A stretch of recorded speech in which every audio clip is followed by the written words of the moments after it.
While comfort food is welcome all year round, in winter, it's the ultimate weapon against gloomy days and freezing temperatures. And even if you're cozying up indoors, these recipes will never let you down.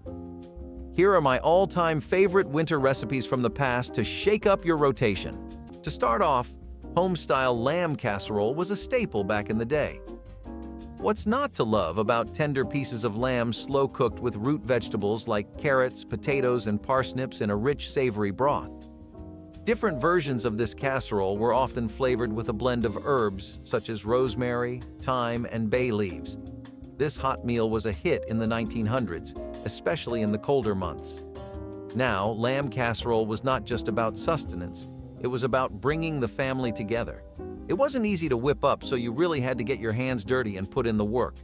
Parents and grandparents would pass down their secret recipes and techniques, so the aroma of this hot meal never really left our dinner tables during winter holidays like Christmas. Unfortunately, tradition was trumped by convenience, and this lamb casserole has been pushed aside for quicker, less time-consuming options.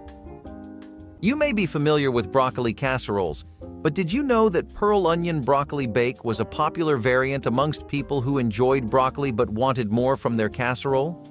This scrumptious recipe uses broccoli florets and pearl onions that are cooked in a creamy sauce made using heavy whipping cream and cream cheese. Do not let the creamy cheese sauce distract you from the fact that pearl onions have numerous health benefits attached to its name, like cardiovascular health and being an antioxidant. Vegetarian families across the state welcomed the dish onto their dinner tables because of how delicious and healthy it was. Given that the recipe required only a few ingredients, the cheap nature of the recipe made it popular amongst working-class and middle-income households as well. The dish, however, never found mainstream success, which is the main reason why, as time passed, lesser tables had pearl onion broccoli bake as a main dish. Tagliatelle al ragu, Bologna's best-kept secret. Now, don't get confused here. Tagliatelle al ragu is what most people think of when they say bolognese. But let's get something clear.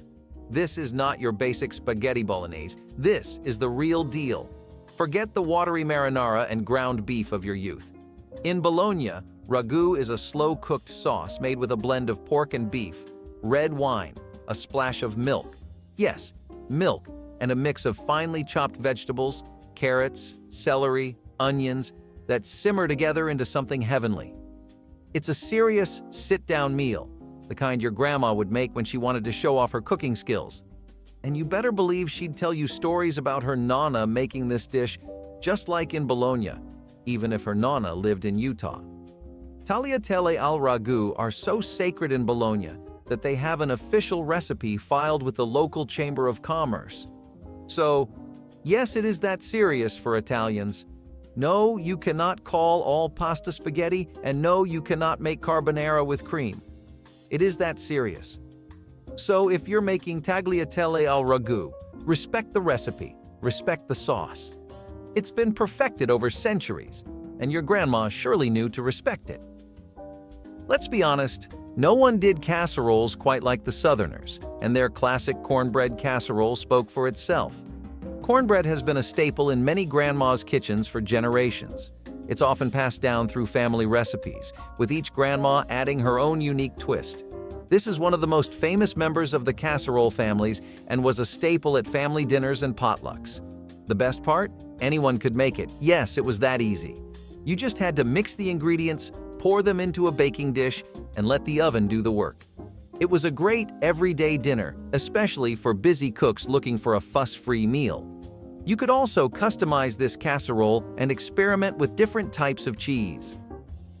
Yet chicken and rice casseroles, despite employing similar ideas of basic dishes that work great along with a fine casserole, did not hit as well as people thought it would. The textures of grilled chunks of chicken with rice, gravy, or a spicy sauce and cheese were not appealing. Not as much as it theoretically should be, but so many things are better in imagination than on a plate at your table. Chicken and rice casseroles definitely were something that had a very natural fall into irrelevance. They did not have much of a presence back in the day either. People wanted their casseroles to feel like a buffed-up pizza, and this just was not doing that for folks. So it has become an idea health-obsessed housewives from the 70s may remember. The French also made a significant contribution to delicious casseroles with the easy shepherd's pie.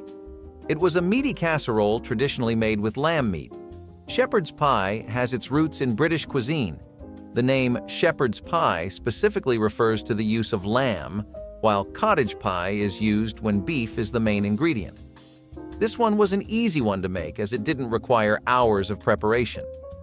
The dish became popular in the UK during the 19th century, particularly after the introduction of potatoes in the late 18th century.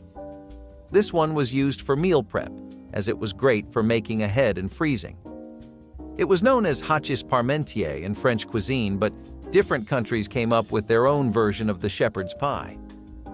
In Australia and New Zealand, it's often called cottage pie, and in some places the dish includes sweet potatoes or other unique toppings. Stuffed peppers can likely be traced back to the ancient Middle East, but stuffed pepper casserole? That is completely an American marvel.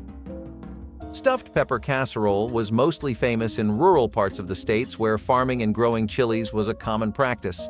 Households started using freshly grown chilies to create a casserole variation of stuffed peppers that would eventually be known as stuffed pepper casserole. Ground beef was used as an added protein, and peppers were cut up to be mixed with rice and cheese. This would then be cooked in a tomato sauce to create a deconstructed stuffed pepper dish. Today, you would barely come across this casserole on an average dinner spread at any home. The dish never became famous in the first place, so it's no surprise that barely anyone serves it anymore. However, taste-wise, it's a shame that stuffed pepper casserole is forgotten today. Remember when Campbell's cream of mushroom soup and canned tuna were the stars of the food aisle back in the day? Well, Grandma took those humble ingredients and spun them into her classic tuna noodle casserole. During the 1950s and 1960s, convenience foods were all the rage, and tuna noodle casserole fit the bill perfectly. It was a post-World War II creation and was whipped up in no time with ingredients already on hand. Plus, it was a classic comfort food that brought everyone together at Graham's dinner table. During the mid-20th century, tuna noodle casserole was a mainstay in American cookbooks and cooking magazines. It was often featured in advertisements and was promoted as a quick and easy dish for the busy homemaker. This one fell out of flavor, but thanks to the recent revival of noodle dishes, we might see this one back on the menus soon. In the meantime, why not dust off Grandma's old cookbooks and bring it back yourself? Here is a casserole that came from Latin American cuisine and worked really well, which is the infamous Mexican egg casserole. Typically stuffed with popular Mexican spices and chilies, along with eggs baked into a dish jam packed with cheese, this meant that you had no worries. Ordering this meant you were getting twice the bang for your buck. No tastes were coming close to the area of flavors this was in, and none that tried to copy it succeeded. See, American flavors do work, but they often have a certain blandness. Spices are not as prevalent in traditional American cuisine, and dishes like these help fill that gap. Mexican egg casseroles were a common find at any Latin American diner or restaurant, perfect as takeout, a meal to enjoy on a date, or even as a treat to savor all by yourself. Nowadays, most restaurants do not commonly sell this casserole anymore, but some old-school Mexican joints may still make a mean one. Next up, linguine with clams, or linguine alle vongole. Linguine alle vongole is the pasta dish that makes you feel like you're dining on the Amalfi Coast, even if you're actually just sitting on your couch, searching for the remote that somehow vanished between the couch cushions. This dish perfectly puts together cooked linguine with clams, garlic, white wine, and parsley. There are two schools of thought when it comes to linguine alle vongole: bianco, white, and rosso, red, with tomatoes. Both are equally delicious, but bianco is the more traditional version, where the simplicity of the clams shines through. And speaking of clams, beef marrow toasts was once a popular winter appetizer, but have become a rare sight on modern menus. This dish involved roasting beef marrow bones until the marrow was soft and spreadable, then serving it on toasted bread. The marrow's rich, buttery flavor, often enhanced with a sprinkle of sea salt and a squeeze of lemon juice, made it a decadent treat. Beef marrow toasts were a way to utilize every part of the animal, reflecting a time when resourcefulness in the kitchen was a necessity. The dish was both luxurious and rustic, providing a rich, satisfying start to a winter meal. However, as dietary preferences have shifted and convenience foods have become more prevalent, beef marrow toasts have fallen out of favor. Their disappearance marks the loss of a culinary tradition that celebrates the full use of an animal and the deep, rich flavors that come from traditional cooking methods. Chicken pot pie. Casserole needs no explaining because it takes three things the citizens of the U.S. love and makes them into one polished, perfect food. Firstly, a chicken pot pie, the kind you are used to your mother making or your dad picking up from that great spot at every corner. Then you paired chicken pot pie with a casserole dish and topped it off with a biscuit topping, which made for the perfect savory flavor. You had yourself a dish that gave the crunchy, the gooey, the tangy, and the food coma all in one. One that people had in every state during holidays, as this dish would be center stage on the dinner table. Man, this was even widespread enough that people would sometimes bring it into work.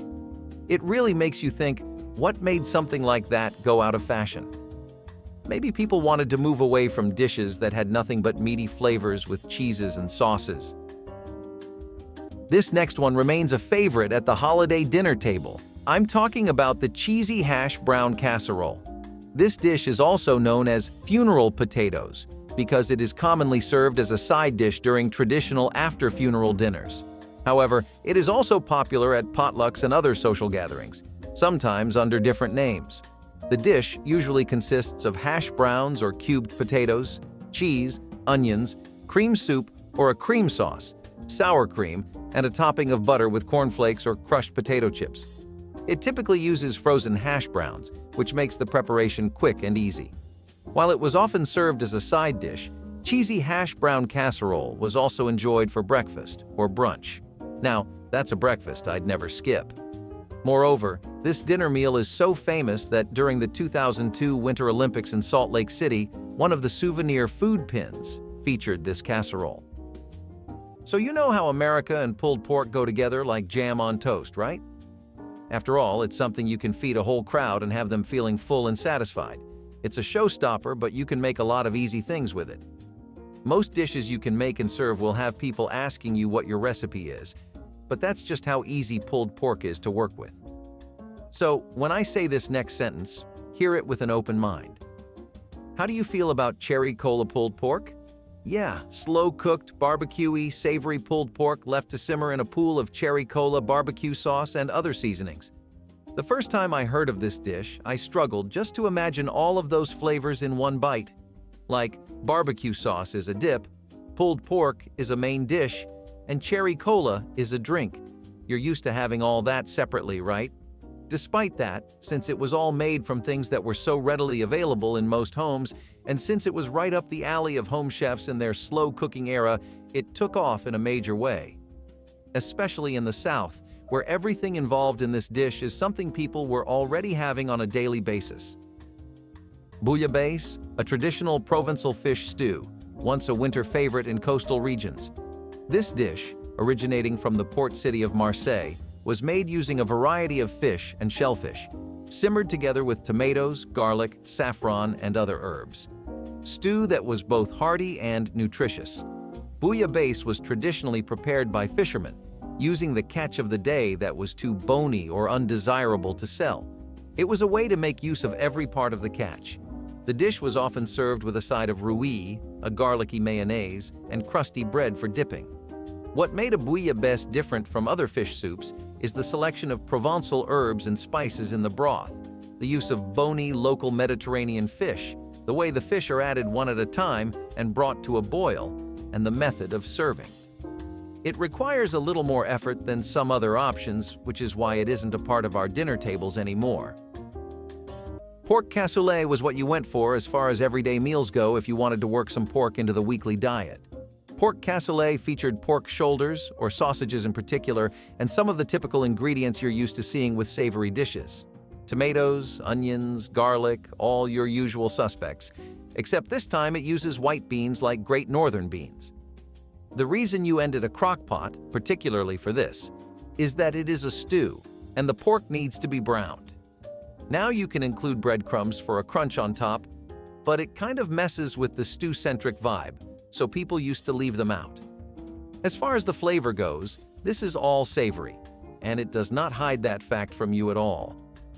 The slow cooking really lets everything combine into one massive profile that feels like it's made up of many different flavors, instead of a lot of tastes fighting for which one gets to stand out the most. When this was popular, pork was leagues more affordable than it is today, and the fact that you could either make this into a stew or a casserole meant that a lot of families found a lot of use for it. It fit the tastes of almost every prolific area in the country, like California, the Pacific, or the South, and it did great at keeping everyone full. Eggplant Parmesan casserole is another Italian classic that became a favorite in the United States. Eggplant was often a challenge to serve to picky eaters, so Grandma got creative and found a way to sneak it into delicious dishes, which resulted in the creation of this hearty dish. In Italy, it's better known as Parmigiana and is a popular gourmet dish. The casserole is a more laid-back version of the delicacy, as you can enjoy the flavors of this classic Italian dish without all the work of frying each individual slice of eggplant. Don't get me wrong, Gram loved making us those labor-intensive meals, but even she deserved a break sometimes. And this casserole gave her the perfect opportunity to whip up something delicious without spending hours in the kitchen. While we have one creating a luxury eating experience and the other being a healthy way to enjoy a classic, beef and noodles casserole is something that simply raises questions. Yes, people had many fond memories of coming back home from a bad date or a long shift to a cup of beef and egg noodles. Lines have to be drawn just as much as delectable food needs to be consumed, and Americans drew theirs by putting it in a casserole. Ground beef and egg noodles in a tomato sauce sure seemed like a good dose of Mom's spaghetti. Only Mother Dearest never made her casseroles that way. Her spaghetti, meatballs, and her casserole pies were always separate dinners. Most old or middle-aged folk wanted to keep those customs, but the newer generations at the time were more open to it. Popular among the young crowd bold enough to try out new dishes, it eventually faded away as more and more people rejected the mix. Penne alla vodka, the 1980s pasta rock star. Ah, penne alla vodka, the pasta that made people think putting booze in their sauce was sophisticated. This pasta regained its popularity in the past year or so when Bella Hadid made it. I guess anything a celebrity makes is considered delicious and luxurious. But nevertheless, this dish was a hit in the 1980s when everyone was teasing their hair, wearing bright neon colors, and apparently spiking their pasta. The sauce is a blend of tomatoes, heavy cream, and a splash of vodka that magically evaporates. So if you were hoping to get drunk from your pasta lunch, sorry, think again. But why do you put vodka in if it just disappears? Well, without getting too scientific, it helps emulsify the sauce, making it silky and rich with a hint of zest. The origin of penne alla vodka is a bit fuzzy, just like a night out with too many Blue Lagoons. Some say it was created by an Italian chef for a vodka company in the 1970s as a marketing stunt. Others claim it's a purely American invention. Either way, it became wildly popular, and your grandma probably cooked it up because, well, it had vodka in it. Plus, penne is the perfect pasta shape to hold on to all that creamy, boozy goodness. Moving on to the Beyoncé of pasta. Potato and beef ragu lasagna, a comforting winter dish, has largely vanished from family tables. This unique lasagna variation replaced traditional pasta sheets with thinly sliced potatoes layered with a rich beef ragu and bechamel sauce. The result was a hearty, satisfying meal that combined the flavors of a classic lasagna with the comforting texture of potatoes. The beef ragu, slow-cooked with tomatoes, onions, garlic, and red wine, provided a deep, robust flavor that perfectly complemented the creamy bechamel sauce. This dish was often topped with a layer of melted cheese, adding a golden, bubbly finish. Despite its deliciousness, the time-consuming preparation and the rise of more convenient meal options have led to its decline. The potato and beef ragu lasagna is now a rare treat, remembered fondly by those who enjoyed its comforting, rich flavors on cold winter nights. We're going to continue the casserole show with Alpine chicken. This one got popular for more or less the same reasons the other two did. However, it had an extra kick that they didn't, and that was the addition of Swiss cheese. Americans will never get tired of a dish if it has a decent helping of cheese in it. So you shouldn't be too surprised that this is stuck in the minds of eaters and families like glue. Alpine chicken typically uses cream of mushroom soup and breadcrumbs or a stuffing mix layered in a dish that gets cooked until the cheese is melted. You also have your typical chicken breasts involved, but some people go for the thighs.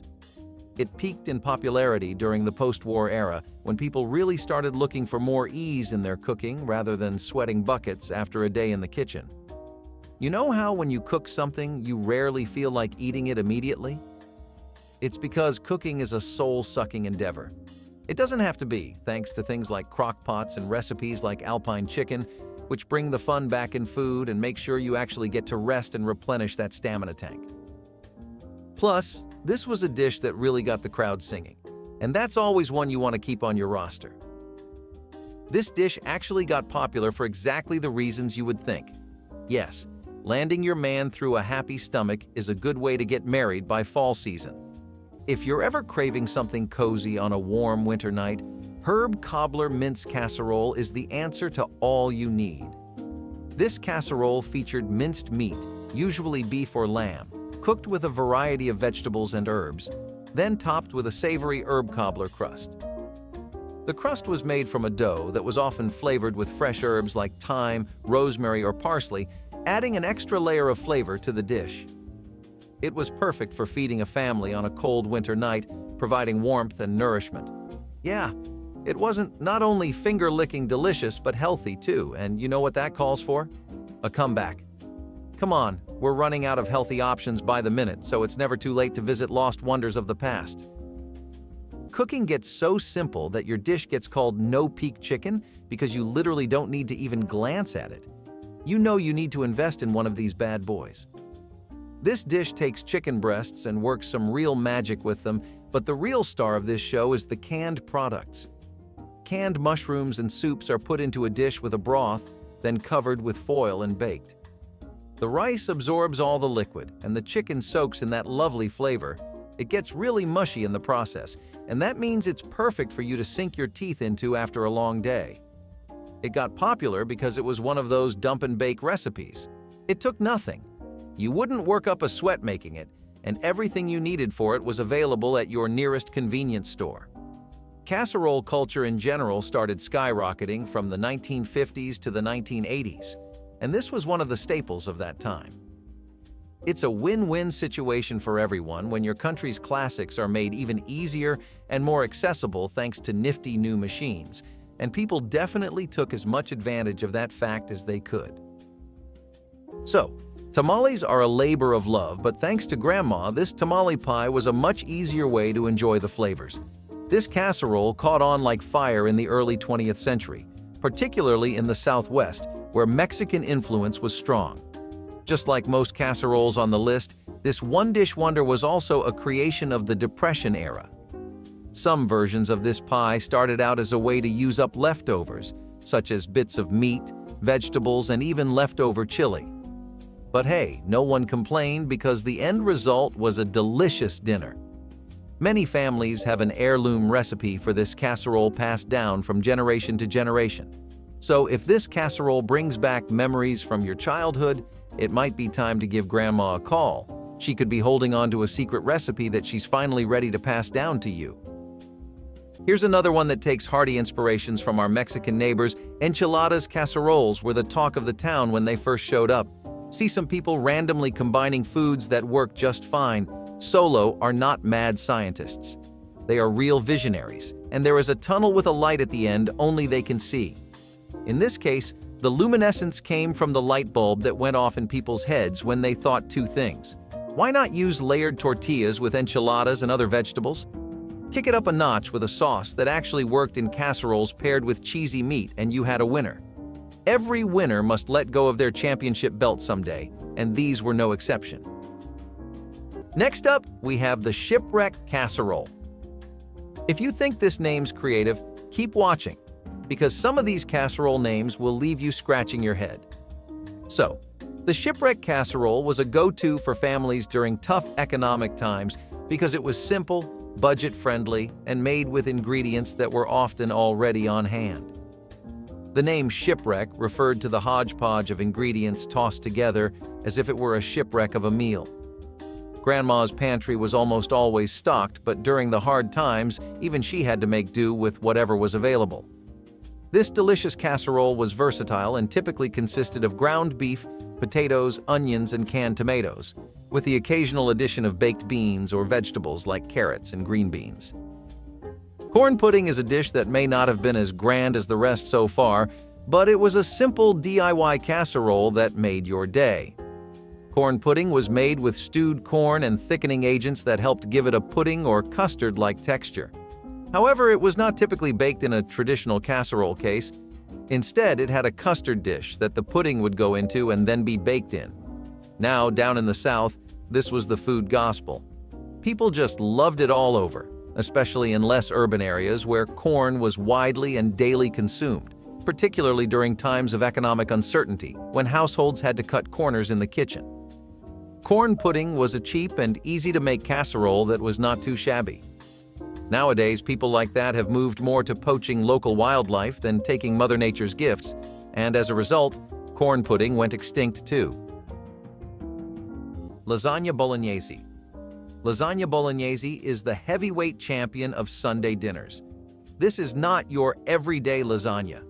It's a rich, meaty tower of pasta, bechamel sauce, and slow-cooked bolognese that takes patience, and lots of cheese. I am sure all of you know the feeling. When you're 2 layers in, and just when you think you've hit the pot, there's another one, just waiting for you to stuff your face in it. It's like Grandma knew you weren't full until you physically couldn't move. The secret is in the sauce, which was slow-simmered to perfection. None of that open jar and call it a day could fly by Grandma. Nah. The only proper way of making lasagna bolognese was spending hours upon hours over a hot stove, making sure each bite was cooked with love. The layers of pasta, rich meat sauce, and creamy bechamel create a combination that can make even the crankiest uncle at the table smile.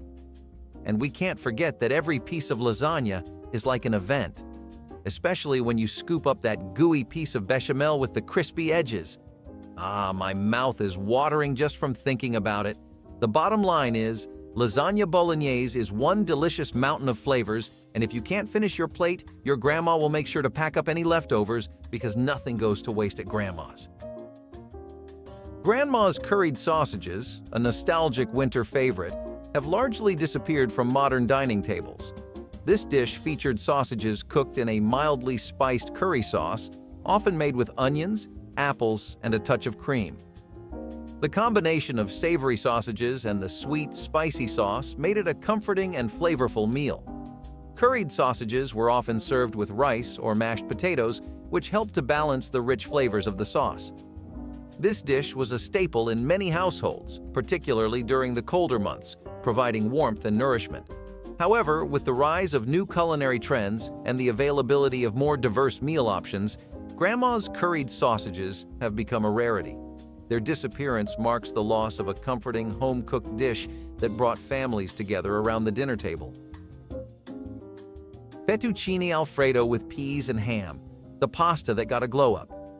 Fettuccine Alfredo with peas and ham is like Fettuccine Alfredo's fancy cooler cousin who shows up to family gatherings all tatted up with a black leather jacket and some serious flavor.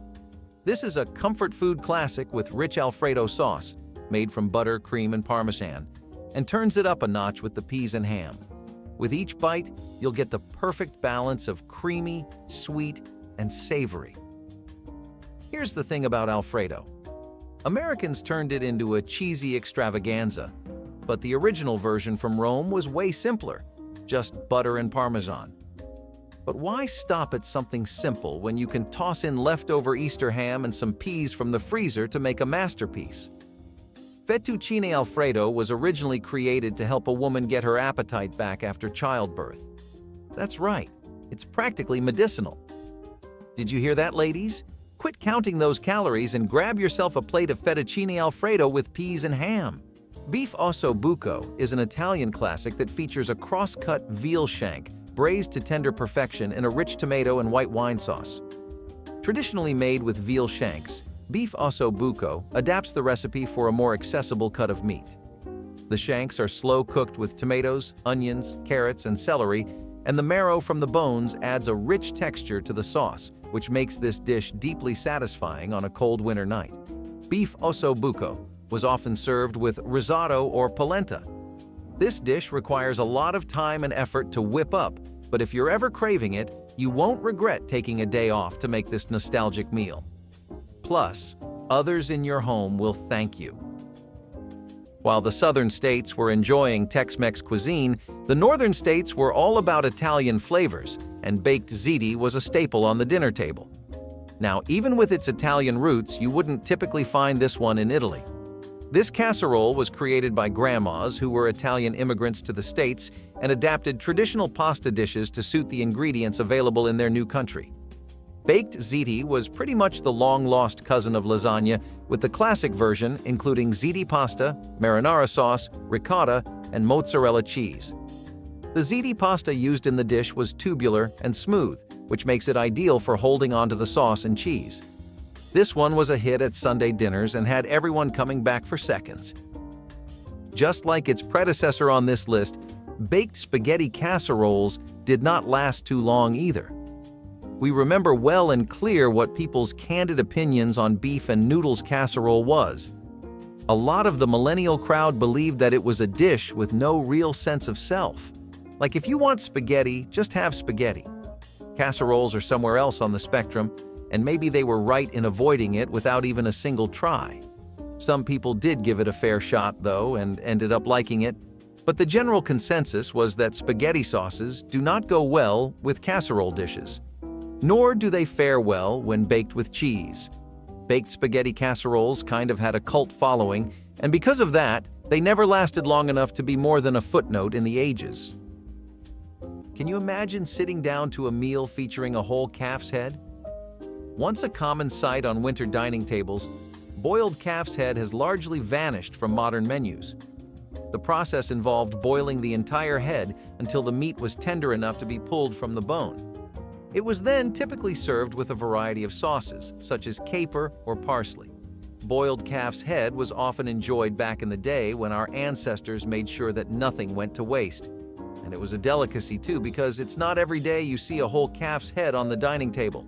It was a nutrition-packed meal perfect for winter holidays. But let's just stick to turkeys. I mean, this one vanished for a reason, right? It wasn't the best sight for those with a light stomach. The hamburger helper casserole takes the flashiness factor and ups it to a 10 unlike corn pudding. Blurring the lines between a casserole and lasagna, this dish also blurred the lines between a simple Tuesday baking session and a literal gift of God. Consisting of pasta, hamburger patties, and a cheesy sauce layered on top, this mixture was then baked into a casserole. As you kept getting deeper into the behemoth, the more irresistible it would get. Although this dish was really high in saturated fats and calories, most doctors recommended avoiding trendy foods like these for their link to heart problems too. Hence, people took much more cautionary attitudes toward their line blurring, making hamburger helper pizzas a thing of the past. Now, skirt steak might seem like a grilling cut, but it's incredibly delicious when slow braised. This dish involved slow cooking skirt steak until it became tender and succulent. The steak was typically braised with vegetables like onions, carrots, and celery, along with a rich broth or wine to enhance its flavor. Skirt steak is also traditional in Mexican cuisine, particularly in the north where it is known as arrachera. Braised skirt steak was often served with mashed potatoes or crusty bread to soak up the delicious sauce. This dish was a hit at sophisticated restaurants, but that doesn't mean your grandma couldn't whip it up. They're the best chefs after all. Go dust off some old cookbooks and you'll find a traditional recipe that won't disappoint. It's still a dish that's perfect for a cozy night in, a family gathering, or simply when you crave a warm and comforting meal. Now let's put the Frankenburger casseroles and chicken pot pies aside and go back to a real icon like the shepherd's pie. Your mother knows of this, her mother knows of this, her mother's dad knows of this, and his fourth cousin had this every year for family gatherings. Not an exaggeration by any means, the shepherd's pie really was just that loved across every state. Just simple meats like lamb or ground beef cooked or minced to their limit, baked and topped with mashed potatoes in a casserole. Literally, what more does a person even ask of a plate of food? Can we get much higher? Was the question on most chefs' minds, as shepherd's pie was hard to improve on, making the market highly competitive. No one had one unique standout shepherd's pie, and most were as good as each other. Of course, that meant great things for customers, but sadly, those days of privilege and good-tasting casseroles are gone now. Shepherd's pie is more a Southern tradition than a statewide phenomena now. Scalloped potatoes, on the other hand, were a type of fusion food, if you could call it that, which people gladly welcomed with open arms. Thinly sliced potatoes that were put in a casserole dish and baked with cream or milk till the potatoes hit just the right amount of softness. End results were quite impressive as well, with people later adding cheese and fried onions to make various different fun ideas on the dish. As far as happy foods go, it may have left out the more filling and savory aspects of a standard casserole, but it was unmatched in terms of taste. Many movie marathons have been sustained purely on scalloped potatoes and some hot wings or potato wedges. People truly love this simple yet sweet dish, which seemed to give them a childish sense of glee. Lots of folk tend to find new favorite foods pretty fast, though, and old ones like scalloped potatoes become history book pages. Okay, this one might seem strange to modern plates, but mock turtle soup was once a luxurious and popular dish. It is an English soup that was created in the mid-18th century as an imitation of green turtle soup. It often used brains and organ meats, such as calf's head, to duplicate the texture and flavor of the original turtle meat after the green turtles used to make the original dish were hunted nearly to extinction. Now, before you wrinkle your nose, mock turtle soup was a staple at Victorian dinner tables. The original version is a bit off-putting, but nothing wrong with calf meat, right? In the United States, mock turtle soup eventually became more popular than the original dish and is still popular in Cincinnati. Of course, as turtles became more and more extinct, so did this dish that tried imitating their taste in a soup. But hey, it could be reinterpreted with plant-based alternatives for a delicious and cruelty-free twist on this classic winter soup. Cheese and potatoes are like a match made in heaven, and Grandma's cheesy, scalloped potatoes was straight out of any cheese lover's dream. So this casserole tastes even better than it looked, and let me tell you, it looked finger-licking delicious. The term scalloped comes from the French word escalope, which originally referred to thin slices of meat. However, in the case of scalloped potatoes, it refers to the thinly sliced potatoes used in the dish. Many grandmas used old-fashioned methods to make their cheesy scalloped potatoes, including hand-slicing the potatoes thinly, layering them with love, and cooking them slowly. Some even added secret ingredients they swear by, like a dash of nutmeg, a hint of garlic, or even a sprinkle of paprika for added flavor. The best part about this one was its crispy crust, and I'm sure you remember fighting all your siblings for the bigger chunk of it. This dish wasn't only tasty, but was also practical. It was a one-pot wonder, meaning it could be cooked and served in the same dish, making cleanup a breeze. I'm sure Grandma loved that. As far as everyday meals go, it gets pretty hard to outdo candied carrots if you're a middle-class home in the mid-1900s. As I'm sure many of you can relate to today as well, the little goblin in your brain that demands a sugar rush every other day for comfort is something humans throughout time have experienced. How did they get their fix? Well, you couldn't just get a caramel mocha frap from Starbucks like today, but you could take some carrots, boil them, and coat them in a glaze that was made from honey, maple syrup, brown sugar, and butter. Not really something that would suit the tastes of today, right? But don't knock it until you try it, because it actually did really well. Candied food was this entire niche genre of cooking back then that got popular. The whole glaze aspect was something people loved applying to every dish to see what sticks. These were a side dish that also worked for kids, so they got a lot of mileage out of family gatherings and dinner parties. But even besides that, it's still a great way to work some carrots into your diet. As far as the taste goes, they definitely hit home. It feels like any other treat you'd be eating. though when we think of candy today, we might be more used to hard and mushy textures like in hard licorice or sour candies. This was tender though, and it would melt in your mouth. The King Ranch chicken, on the bright side, was beloved by children and adults alike. There is no questioning why the dish was popular amongst people, as one of the main ingredients was tortilla chips. Now we know how liked chips are in the States. Make it part of a food item, and you have a potential fan favorite on the dinner table. It helped that making the King Ranch chicken was a quick and easy process. All you had to do was have slices of boneless chicken layered on tortilla chips, then add a layer of cheese and creamy tomato sauce. With just a few simple steps, your King Ranch chicken was ready. People presumed this casserole to be more of an appetizer snack rather than a dinner item, but that did not stop people from having their fair share of cheesy tortillas throughout dinner time. Eventually, modern nachos recipes replaced the place of King Ranch chicken on dinner tables, causing it to become a forgotten gem. Like cobbler? Then you need to hear about the wonderful blueberry ones everyone used to make in their crock-pots. It isn't really a secret that cobbler is an everyday dessert in most American households, and it's been that way for longer than either you or I have been around. It'll stay that way after everyone we know is gone too. Some things are just generational like that. Blueberry cobbler used to be made in crock-pots back then to really let it absorb the flavor. And since you could just leave the dessert to bask in the flavors on its own, people started making it so much more. After crock-pots went mainstream and most households had one, sales for lots of berries and fruits went up because of how easy it became to make desserts surrounding them. Blueberries definitely weren't an exception, and the best part was that you could make this at any time of the year, and it would still work.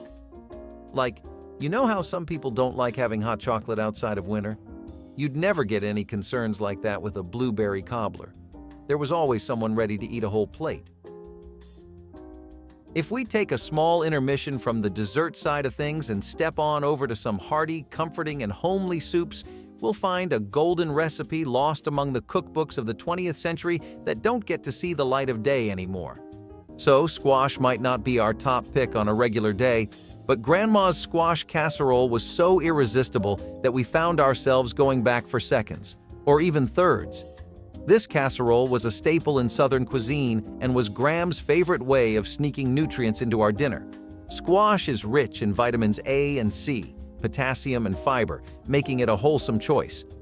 Now, this dish was typically famous in the summer when squash was available in abundance, but you could freeze the veggie and enjoy it all year round too. Squash casserole was highly customizable, meaning Gram could tweak it by adding cooked bacon, sausage, or even fresh herbs. The secret ingredient that gave this bad boy its unique taste was a dash of hot sauce, so next time you attempt making this dish for a potluck, don't forget the key ingredient. Thank me later! For example, just take this dish, sticky citrus chicken. Ever heard of something like that? I bet you haven't. Isn't it interesting to think about how just a few decades ago dishes like these were so common? This dish was a modernized take on glazed chicken, which I'm sure you know of. It just wanted to add a citrusy and tangy element to it instead, and that happened because of the mix of honey and soy sauce and citrus fruits, which made the glaze really memorable. Most glazes were either sweet or really smoky, so there wasn't much to go on for fans of the middle, the tangy, and the zesty. This dish was something that filled that void in so many people, because it was a great way to do something new with the same drumsticks and thighs you've always been used to. The best part of it was that you could get a different sauce depending on the fruit you used. Sometimes you could use oranges, but you'd get a different taste altogether if you used lime instead. That's why kids in particular loved this dish, because you could spin it so many different ways and still get an addictive result that works nutritionally too. Land your man, baked beans suddenly are a tried and tested method. I mean, you don't get a moniker like that for nothing, right? These typically get served as a topping for bratwurst or hot dogs, or served as a side for a main event that lies more on the barbecue side. The beans are made with ground beef, onions, and bell peppers, so they definitely are the perfect side to any kind of savory or tangy experience. One of the best sauces to use was Texas Pete sauce, but any kind of Tabasco works. If you have hardwood smoked bacon, though, that's definitely what cookbooks recommend, along with Taco Bell seasoning. As far as beans, any kind of canned beans work, but if you're looking for a specific recommendation that really encapsulates that mid-1900s flavor profile, then you should go for Bush's Original Baked Beans. Either way, you're in for a great time with these. Try making them for a special someone on a romantic evening, and maybe you might get lucky in other ways too. If you do hear wedding bells because of this dish, know you did a great job. Beef rendang was a highlight of New York dining. You could go to any neighborhood in Queens that was known for its beef and they would have rendang available, but it wasn't just New York. It was San Francisco and Los Angeles too, and in the former there was the Tenderloin district where meat-based dishes reigned supreme. The 1970s were the peak of beef rendang, and that's because it was around then that it got easy enough to make at home. People could enjoy it without going to a restaurant, thanks to slow cookers. Beef briskets were used to make rendang, but the magic was actually in this spice paste, which consisted of lemongrass, ginger, garlic, chilies, and turmeric. It sounds like a lot, but it's the genuine article, and it's bound to knock you out of the park no matter what dish you apply it to. Rendang is full of warm flavors, and it's as savory gets, plus the caramelized coating on the beef is really the cherry on top. It's usually served with rice, so if you ever feel like eating something out of an 80s animation, you can make some rendang. It comes closer than enough. Speaking of Los Angeles, it was actually one of the first few places in America that started trying out curries from different cuisines and the subcontinent. If we take a look at how porcupine meatballs made their claim to fame, then the answer is pretty easy, my friend. You take canned food, a sauce that gets simplified for everyday use, and budget-friendly, high-quality meatballs, and you have an easy winner in the eyes of the people. This dish costs nothing to make and requires the simplest of things from you. It's probably all stuff you already have in your home, to be honest. How often do we really find ourselves without any onions or rice? The sauce might be a bit tricky if you're new to it, but any canned tomato sauce would work too. All in all, it's extremely beginner-friendly. It caught on because between the casseroles, the meatloafs, and the pot roasts, people needed something different, but similar enough that it could work for them on a daily basis. What they ended up finding was porcupine meatballs, among many things, but the recipe is largely forgotten nowadays. You just don't get to see it being made much in households, probably because the prices are much higher than they used to be, and because there's been a massive rise in takeout culture on top of it all. Its golden days in the 1950s and 1970s are ancient history now. The turkey noodle casserole wasn't the only way of using up leftover turkey from the fridge. Turkey tetrazzini was another delicious dish you could make the morning after Thanksgiving.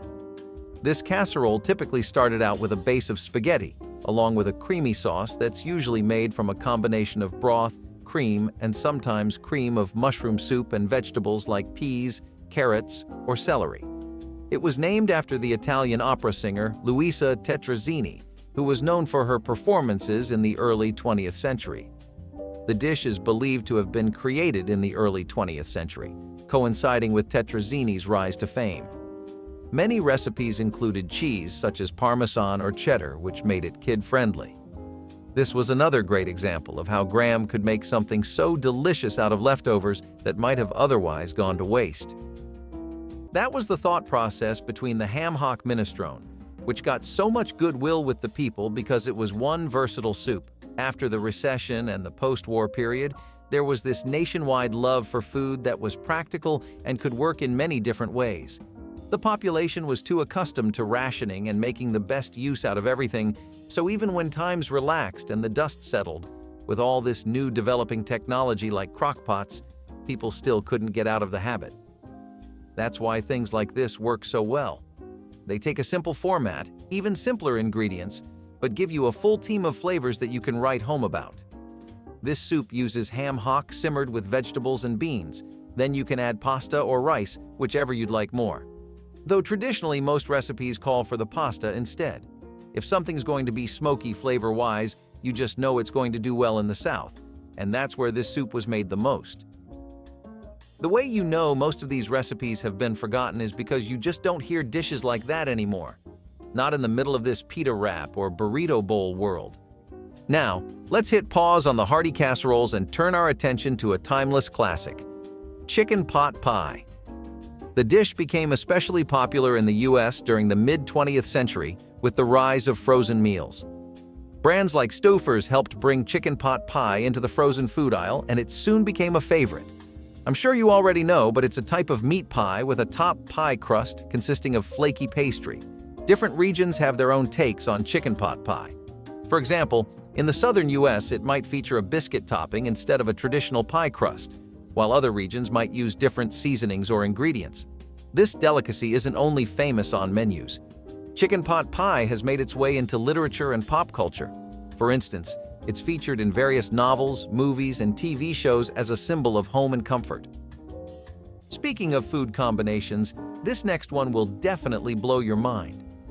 Have you ever thought of combining beef with gelatin? If not, this is your sign to twist things up a bit and try this one out. There's a reason why this one was the talk of the town during the Dirty 30s. The gelatin was used to thicken soups and stews, while the beef added a hint of protein. Now, since the supply was always limited, don't expect a whole beef steak in your bowl. Just a few chopped up bits and pieces of meat, and every few bites was all you got. This meal was designed to be full, and it was left bland for the most part. However, some people in the South decided to spice things up a bit by remixing the recipe according to their likes. One such recipe included canned corned beef, canned peas, gelatin, lemon juice, and vinegar. We wouldn't consider pairing these ingredients today, but it was a lifesaver for those who had to make it through the hard times. Green bean casserole started out as a traditional Thanksgiving meal, but because of how much everyone loved it, it soon became a year-round delicacy. This one was also created as a creative way to market Campbell's cream of mushroom soup. When canned soups first hit the food aisle at grocery stores, many people were skeptical about them. Introducing new recipes was a way of encouraging people to add them to their daily meals, and Grandma really followed through with this one. The original recipe, known as the green bean bake, was developed by Dorcas Riley, a home economist at Campbell's. It combined green beans, cream of mushroom soup, and fried onions, and it was published in the company's recipe booklet. Our sweet old grandmas decided to make this one better by adding their own twists to the original recipe. Although traditionally rich and creamy, there were lighter versions of green bean casserole that used lower fat ingredients or alternative toppings to make it healthier. Remember when I said cornmeal was dirt cheap during the Dust Bowl era? Plus, it was almost everywhere, especially if you lived in Missouri or Kansas. Well, cornmeal mush was something Meemaw made every time we needed a nice, fulfilling meal. Think of it as the instant oatmeal of the Dust Bowl days. You just cooked cornmeal in water until it reached a thick, porridge-like consistency. It was often served with a pat of butter or a sprinkle of sugar. Some folks even added a little molasses for extra flavor. Cornmeal mush was an affordable way to keep hunger at bay and provided a good source of energy. It wasn't a five-star meal, but it was dependable, much like the comfort of a warm blanket on a cold night. Meats and chicken were too expensive, so people had to make do with veggies like corn. Now people who had chickens as pets had the luxury of eating hard-boiled eggs for breakfast. Let's be honest, we all love a sunny side-up, but hard-boiled eggs just hit differently. This classic breakfast food got a workout during the Dust Bowl. Eggs were a valuable source of protein and could be stored for a longer time. Eggs, when hard-boiled, had a longer shelf life compared to raw eggs. This made them a practical choice for preservation, as they could be stored and used over time without spoiling quickly. Plus, boiling eggs is easy no matter how challenging the times get. They could be sliced into salads, added to casseroles, or simply enjoyed as a snack. These weren't just a breakfast item. These eggs were also used in dinner meals and were often served with white sauce over rice. If you ask someone to name one dish that describes diets during the Dust Bowl era, bean soup is the first meal that comes to mind. Beans have been man's best friend through some of the tensest times in history. They've been used in different kinds of meals through thick and thin. Bean soup was the classic bean dish of the 30s. Beans were cheap and easy to store, so they were a staple in many pantries. Bean soup could be made with any type of bean, and it was often thickened with cornmeal or bread. The simplicity of bean soup meant that it could be stretched to feed many people, and it provided a good source of protein and fiber. Bean soup might not have been the most exciting dish, but it was a staple of the Dust Bowl diet for a reason. It provided essential nutrition, was easy to make, and offered a bit of comfort and warmth. It was a reliable and nurturing meal that helped families get through some of the toughest times.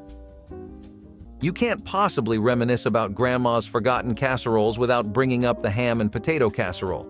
This one combined two classic comfort foods, ham and potatoes, and instantly became a favorite on the dining table.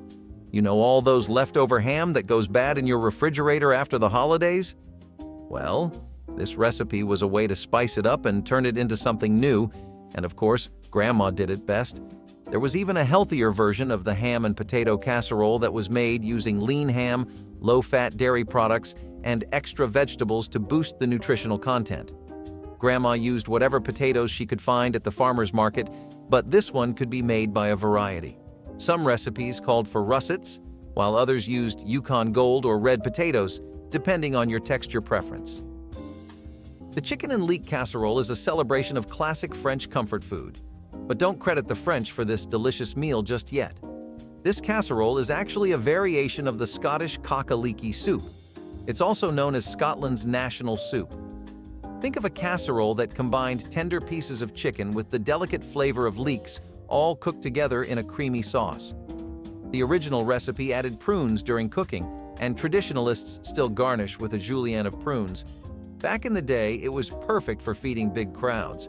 Plus, a touch of white wine or Dijon mustard makes the creamy sauce 100 times better. It's surprisingly easy to whip up, which makes it a great weeknight dinner option that's sure to become a family favorite again. You can really impress the family table with this unique casserole. Who doesn't want the whole fam to rave about their cooking skills during the holidays? Go earn your points. Osso buco is something that's known for smoothness. The way the meat falls off of the bone, the saltiness of the gremolata, the freshness of that first bite, which is an experience that you have to savor all on its own. If you're like one of those people who loves to try out your local Italian-American cuisine, you'd be doing yourself one hell of an injustice by not ever trying this. The way this dish got popular was because while the dish was originally made only with veal, by the time it hit American soil, it was using substitutes like beef or pork shanks. This made the dish accessible for your everyday Joe who can't afford to spend a lot on vegetables because, bills. Plus, if you add some gremolata, which is a mix of lemon zest, garlic, and parsley, to the dish, then you get a pretty balanced set of flavors that bounce off of each other. This is one of the finest parts of Italian-American cuisine, and it got popular for being a wonderful family meal that can keep everyone content and full. As the name suggests, chicken basque is a winter meal that comes from the Basque region of Spain and France. Think of chicken pieces cooked with bell peppers, tomatoes, onions, and garlic, often with the addition of spicy chorizo sausage. It was a fantastic one-pot meal that was perfect for a quick and easy weeknight dinner with a unique twist. Chicken basque was often served with rice or crusty bread to soak up the rich sauce. This warm dish is traditionally made with olive oil rather than vegetable oil, making it the perfect meal for cold winter days. Though it's rarely seen today, chicken basque is still a common dish in Spanish countries. Things like bœuf bourguignon, otherwise known as a beef brisket, aren't any different. You get a traditional beef chuck that gets slow cooked in red wine, beef broth, onions, and herbs, and you wait until the meat is so soft you barely even need teeth to pull it apart. This dish was one of the highlights of French cooking, which was normally associated with luxury dining but got modified for the everyday home, and I gotta say, I'm so glad somebody came along and did that modifying. I wouldn't know how to act without my weekly fix of beef briskets, especially with how well they make mushrooms stand out. A dish that works well with mushrooms is one you have to hold close to your heart, always. Nothing says an everyday meal like some soup, and nothing helps something survive being an everyday meal like having some ham in it. Lamb shank and barley soup is another winter favorite that seems to have disappeared from our modern menus. Think fall-off-the-bone lamb shanks simmered in a flavorful broth with barley, fresh vegetables, and aromatic herbs. Barley added a nutty texture and made the soup even more filling. Sounds pretty good, right? Well, this soup was all the rave back in the day. Also known as the Scotch broth, It originated in Scotland in the early 19th century and made its way around to other countries in Europe. This soup was perfect for cold days as it wasn't only comforting and delicious, but was also packed with nutrients. Since it was light on the pocket, the lamb shank and barley soup were prepared in large batches and enjoyed by families for several days. It had a long shelf life too. What more could anyone want? With the rise of pre-packed and instant soups, this labor-intensive meal has fallen out of flavor. But if you're ever craving this winter meal, there are millions of recipes all over the internet. Pea and ham soup got its name because of how affordable it was. This is probably the cheapest thing on the list to make. Actually, it literally costs just a few cents. All you needed was ham and peas. You'd simmer them in the crock pot with diced ham and some vegetables like potatoes and celery, then slow cook it until the soup got thickened. You'd get this incredibly creamy, lovely soup that was just perfect for winter nights or after a long, exhausting weekend. Maybe you want to ease up on your stomach and eat something healthy for a change, but you still want some familiar flavors to keep you company. A soup like this would be right up your alley. It costs nothing, feels better than most things, and you can make it anytime. You could probably even take a nap and wake up to the scent of the soup slowly cooking, becoming the final product. Now, braised sweetbreads, a once popular winter delicacy, have become a rare sight on modern menus. Sweetbreads, which are the thymus or pancreas glands of young animals, were braised with a variety of ingredients, including onions, garlic, and white wine. The slow cooking process resulted in a tender, flavorful dish that was both rich and satisfying. Sweetbreads have a unique, delicate texture that pairs well with a variety of sauces, from creamy to tangy. This dish was often served with vegetables and potatoes, making it a complete and hearty meal.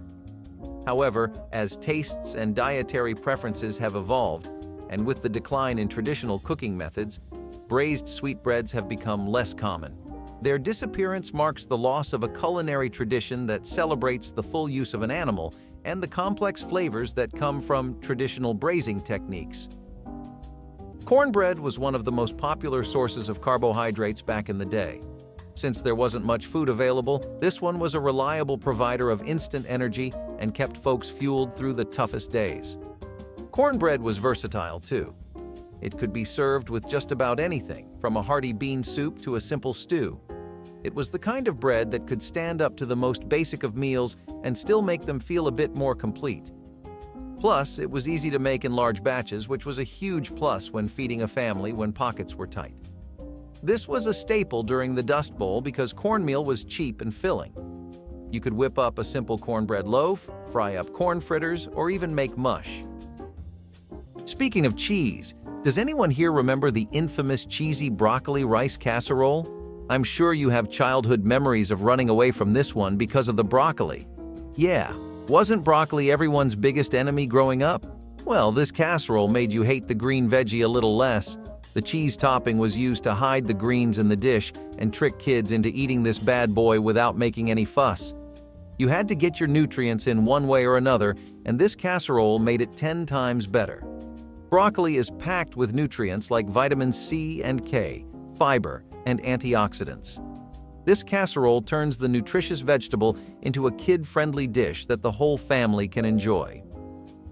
When you think of popcorn, the Dust Bowl era is probably the last thing that comes to mind.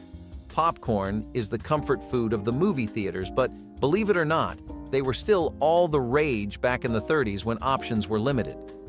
During the Dust Bowl, these crunchy snacks took on a whole new role. Yes, they paired popcorn with milk back then, and it became the combo of our dreams. When milk was available, it was poured over freshly popped popcorn to turn the snack into a whole meal. Milk was scarce, so it wasn't always available, but when it was, this meal was everyone's go-to. Popcorn was a cheap and easily accessible grain, and milk, if you were lucky enough to have some, added a bit of protein and calcium. It might not be your first choice for a fancy dinner, but it was a clever way to make do with what was available. Speaking of veggie casseroles, the cabbage roll casserole was another hit on the dinner table. Don't we all love some good old-fashioned cabbage rolls? Well, this recipe took the labor-intensive meal and turned it into something simpler while retaining all the delicious flavors.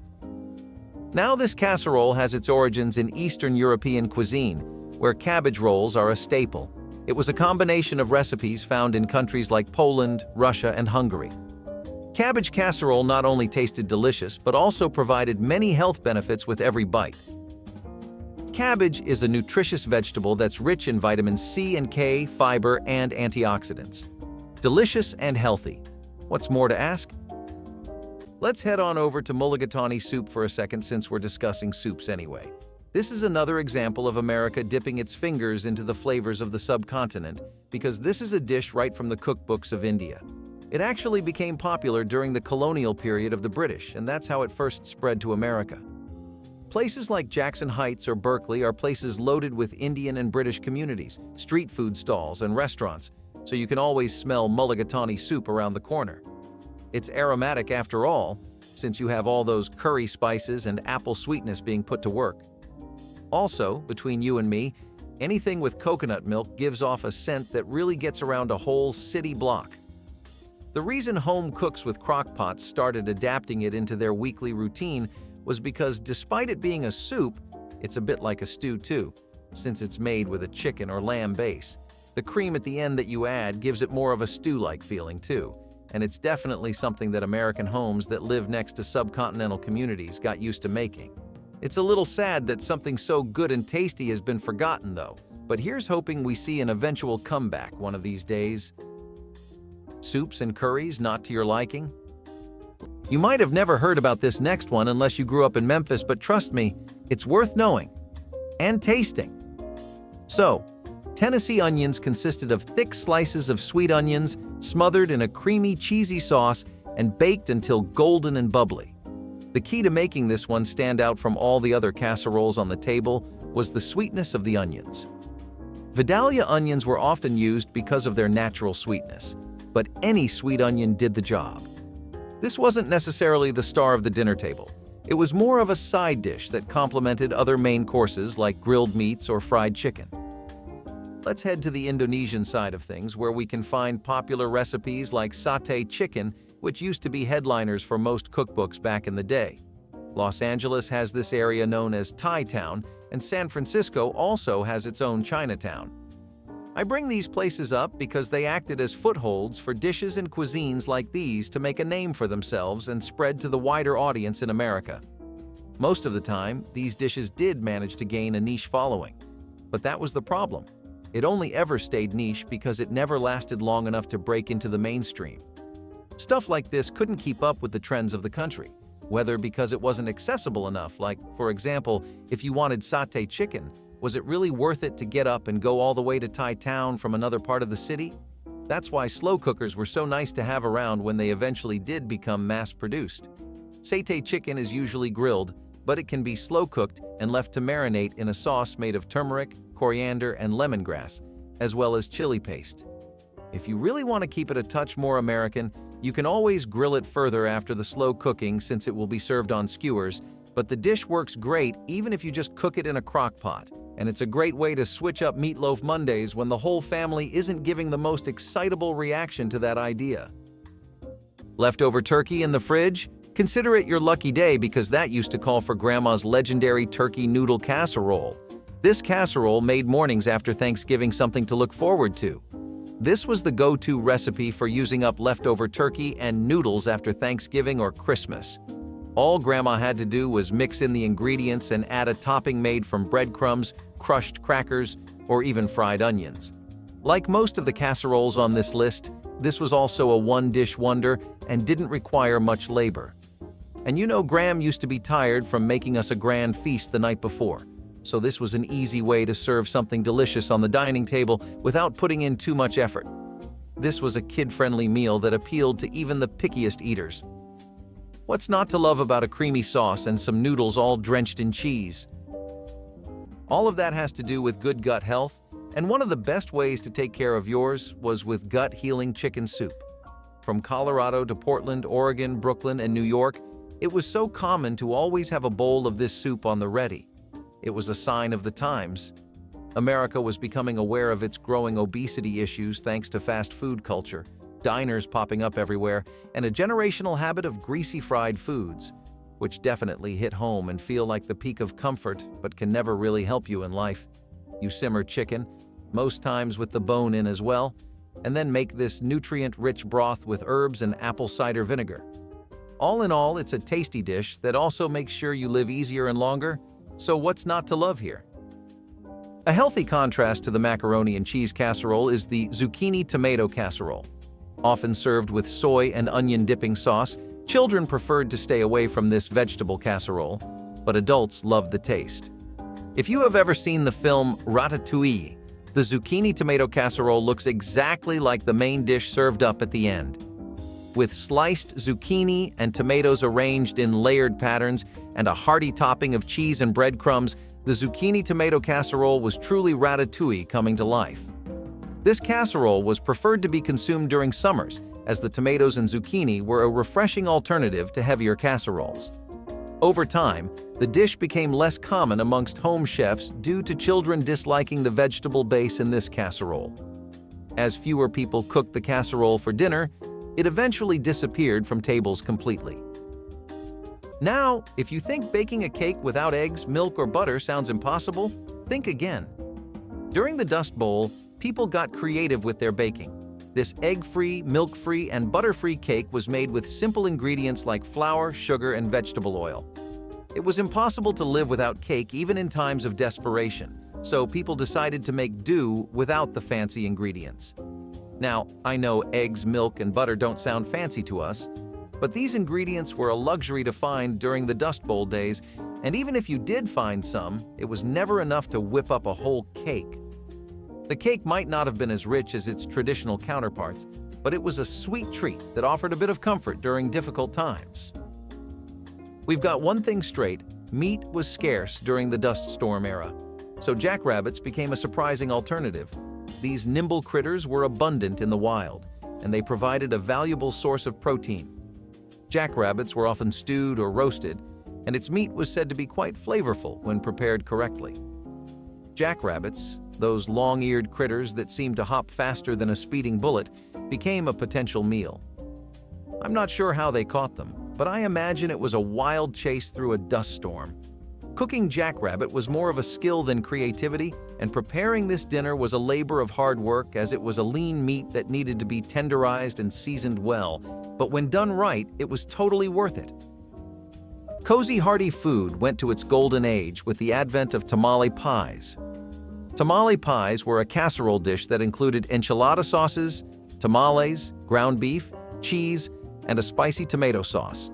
And of course, something for the crunch, which cornmeal crust did a great job at providing. Nothing rivaled the sensation of a good tamale pie, which you could find in any respectable restaurant, especially in cities in the Southwest.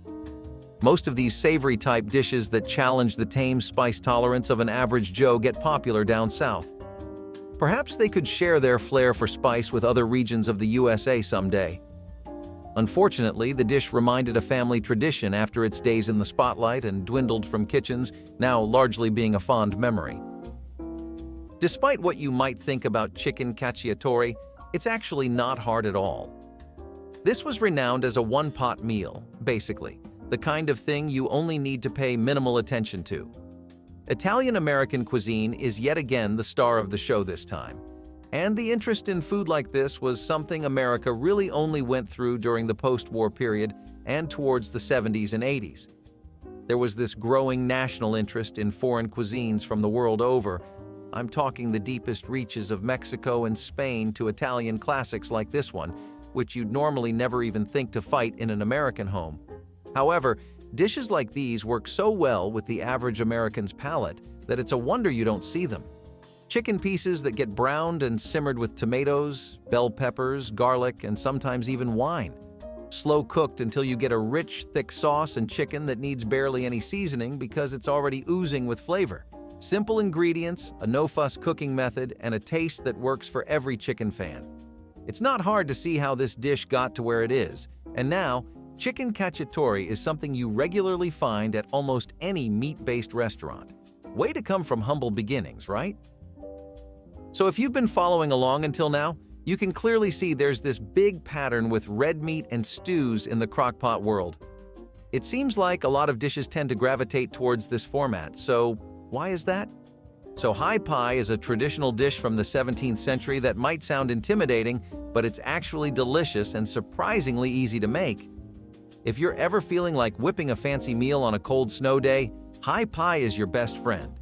If hai pai doesn't ring a bell, you might know it as raised pie. Strike a note? This unique pie was made using a hot water crust pastry, which allowed the pie to be formed by hand into a high, sturdy shape. But here's the twist. Instead of a pastry crust, it's topped with a layer of mashed potatoes. The best part? It can be filled with anything from ground beef and vegetables to braised chicken. Hai pies were often reserved for special occasions or holidays, as they required significant time and effort to prepare. The hype for hai pai has died down over time, but it's still a staple in some homes who can't seem to let it go, especially during the winter months.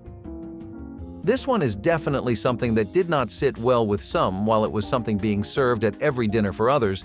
The tuna noodle casserole was a divider, a controversy raiser, if you will, and one that set people into arguments across every forum, thread, and tweet out there. Some people said that America was too stuck in the brief moments where it hit culinary gold and needed to experiment more if it wanted to recreate those highs. Others said there was no need of messing up a dish that worked fine on its own, always has, and already has 100 different versions. So what you had was something you had to ask your friends if they were okay with, or else you were ordering out. When you see it from that angle, tuna noodle casseroles could never have really lasted too long. One of those was green chicken curry, which was a bit dampened to suit the average Caucasian tastes, but retained most of its flavor nonetheless. You can't knock that out of curries unless you want to make a plain gravy and call it a curry. The green chicken curry was something that every household in the 20th century, especially towards the tail end, was trying out. One of the cuisines that was on the agenda for America's global food tour was Southeast Asian cuisine, particularly the flavors of India, where stuff like coconut milk curries is pretty popular.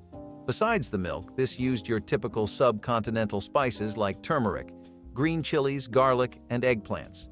I might make it sound like this was a food moment specific to LA, but it was also pretty popular in Elmhurst in Queens, where a lot of restaurants focusing on Thai and Southeast Asian cooking were popping up. You could say this curry walked so that the others today could run, because it was one of the first trendsetters. Or, put another way, America's first step into Southeast Asian food. It's 2024, and I'm sure none of you are strangers to the concept of gut health. We have the privilege of having lots of food science and research about this stuff coming out to support these claims and give us a better idea of what to eat and the impact of it all, but back then, people really just had feelings to go off of. The feeling of being refreshed, the feeling of waking up and feeling powerful, charged, clearer, and less bloated. Beef coconut curry, a flavorful and aromatic dish, has become less common in modern kitchens. This dish combined tender pieces of beef with a rich, creamy coconut milk base, infused with spices like turmeric, coriander, cumin, and chili. The result was a deeply satisfying and warming meal, perfect for cold winter nights. The slow cooking process allowed the beef to become tender and absorb the complex flavors of the spices and coconut milk. Beef coconut curry was often served with rice or naan bread, making it a hearty and complete meal. Despite its delicious flavors, the time and effort required to prepare a homemade curry have contributed to its decline. The rise of ready-made curry sauces and takeout options has also played a role in the disappearance of this traditional dish. For those who remember it, beef coconut curry remains a beloved winter comfort food, evoking memories of family gatherings and home-cooked meals. If we step into the history of steamed molasses and bread, then you can see that Maine and Boston are a bit of a central hub for all things related to them. It's part of that New England culture. Baked beans, toast, steamed food, all of that is very common for people there. Molasses extend even further beyond that, because from the 1920s to the start of the 2000s, in a lot of rural and impoverished areas and the nation as a whole during the recession, molasses were the best way to keep your appetite filled and your family fed. You didn't have the luxury of always being able to go get a casserole or whatever shawarma you'd like, Some people only had molasses to work with, and they did their best to turn that into a memorable food experience too. I gotta say, I think they did the job pretty well, especially with how simple this recipe is. You wouldn't think cornmeal, buttermilk, and molasses steamed in a mold left in simmering water in a slow cooker could be so good, or even work just as well as a custard or a pudding. But here we are nonetheless. These ingredients are something you can find in literally any home, and they're always on grocery lists. It doesn't take a lot to get this dish going, and it may be the easiest one on the list so far. It has an extreme earthy sweetness to it, and it was really popular in neighborhoods where the average income was less. Things like ovens weren't something everybody was blessed with, but all the same, that doesn't have to mean they can't enjoy good food either, right? It seems like wherever you go in America, the impact of the French is something you can see from miles away. Some people argue with statements like that, and to them I say, remember the slow cooker oxtail stew Grandma used to make during the holidays? Yeah, it wasn't everyone's cup of tea, but if you love oxtail, this is a winter dish straight out of your dreams. The invention of slow cookers in the 1970s made this dish a global hit, as you could make it without the need for constant attention.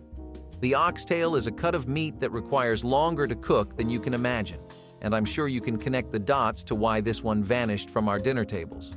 Who has hours to spend on a stew nowadays?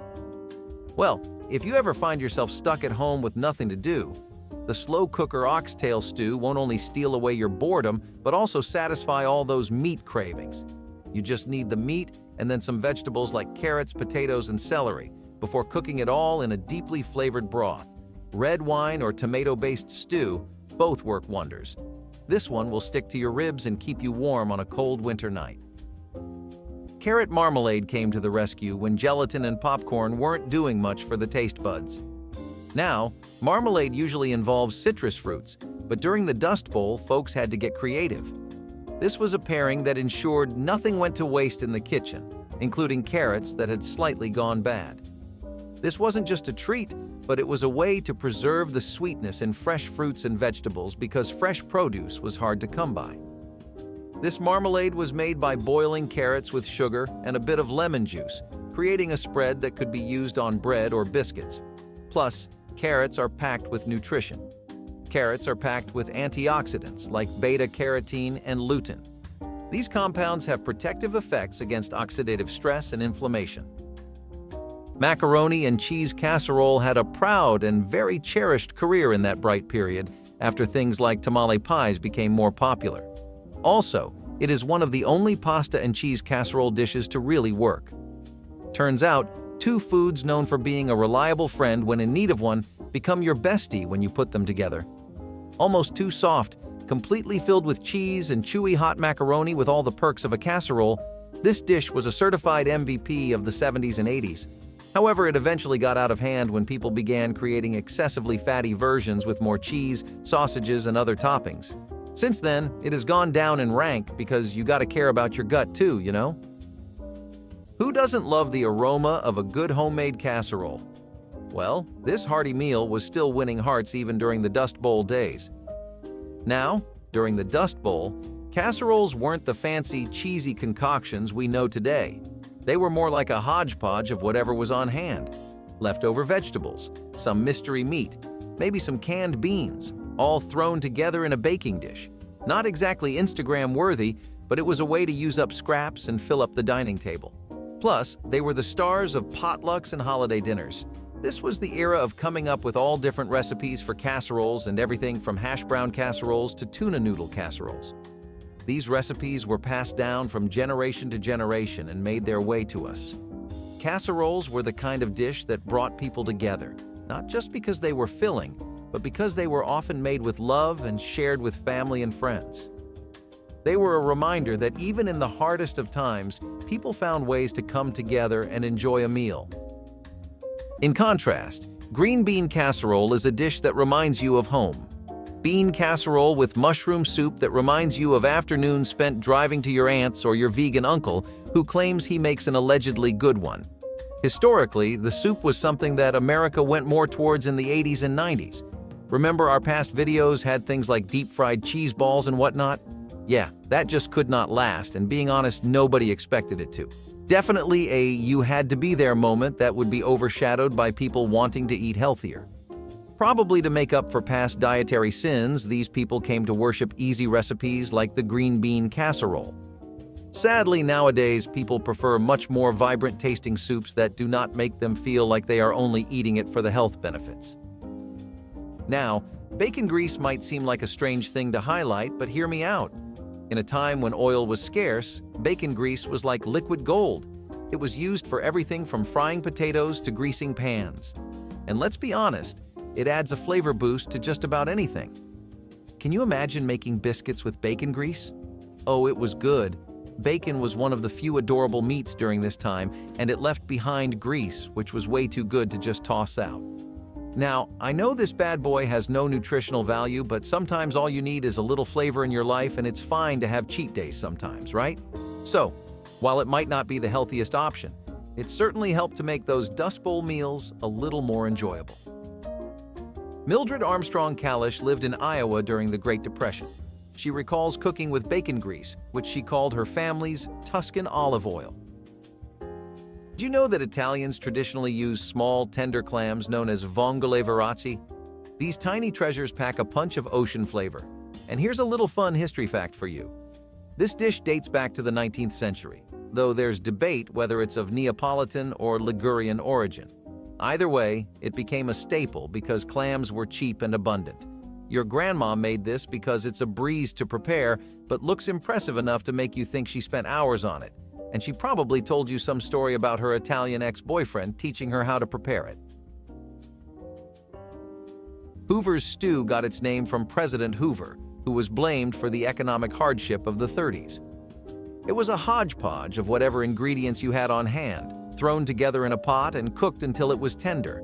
It might have included meat, potatoes, carrots, and other vegetables, and was a way to use up leftovers. The hot dogs provided protein, the canned vegetables added some much-needed nutrients, and the pasta helped to bulk up the dish. Hoover's stew came about during the Great Depression in the early 1930s. Folks had to pinch a penny so hard they'd make Lincoln cry, as they used to say.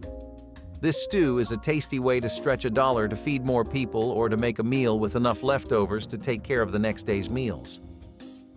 Now, beans were a staple, and pairing them with ham was a Southern favorite. It was a hearty meal that would stick to your ribs. And let's be honest, who doesn't love a good bowl of beans and ham hocks? A variation of this was known as the United States Senate bean soup, or simply Senate bean soup, which was a soup made with navy beans, ham hocks, and onion.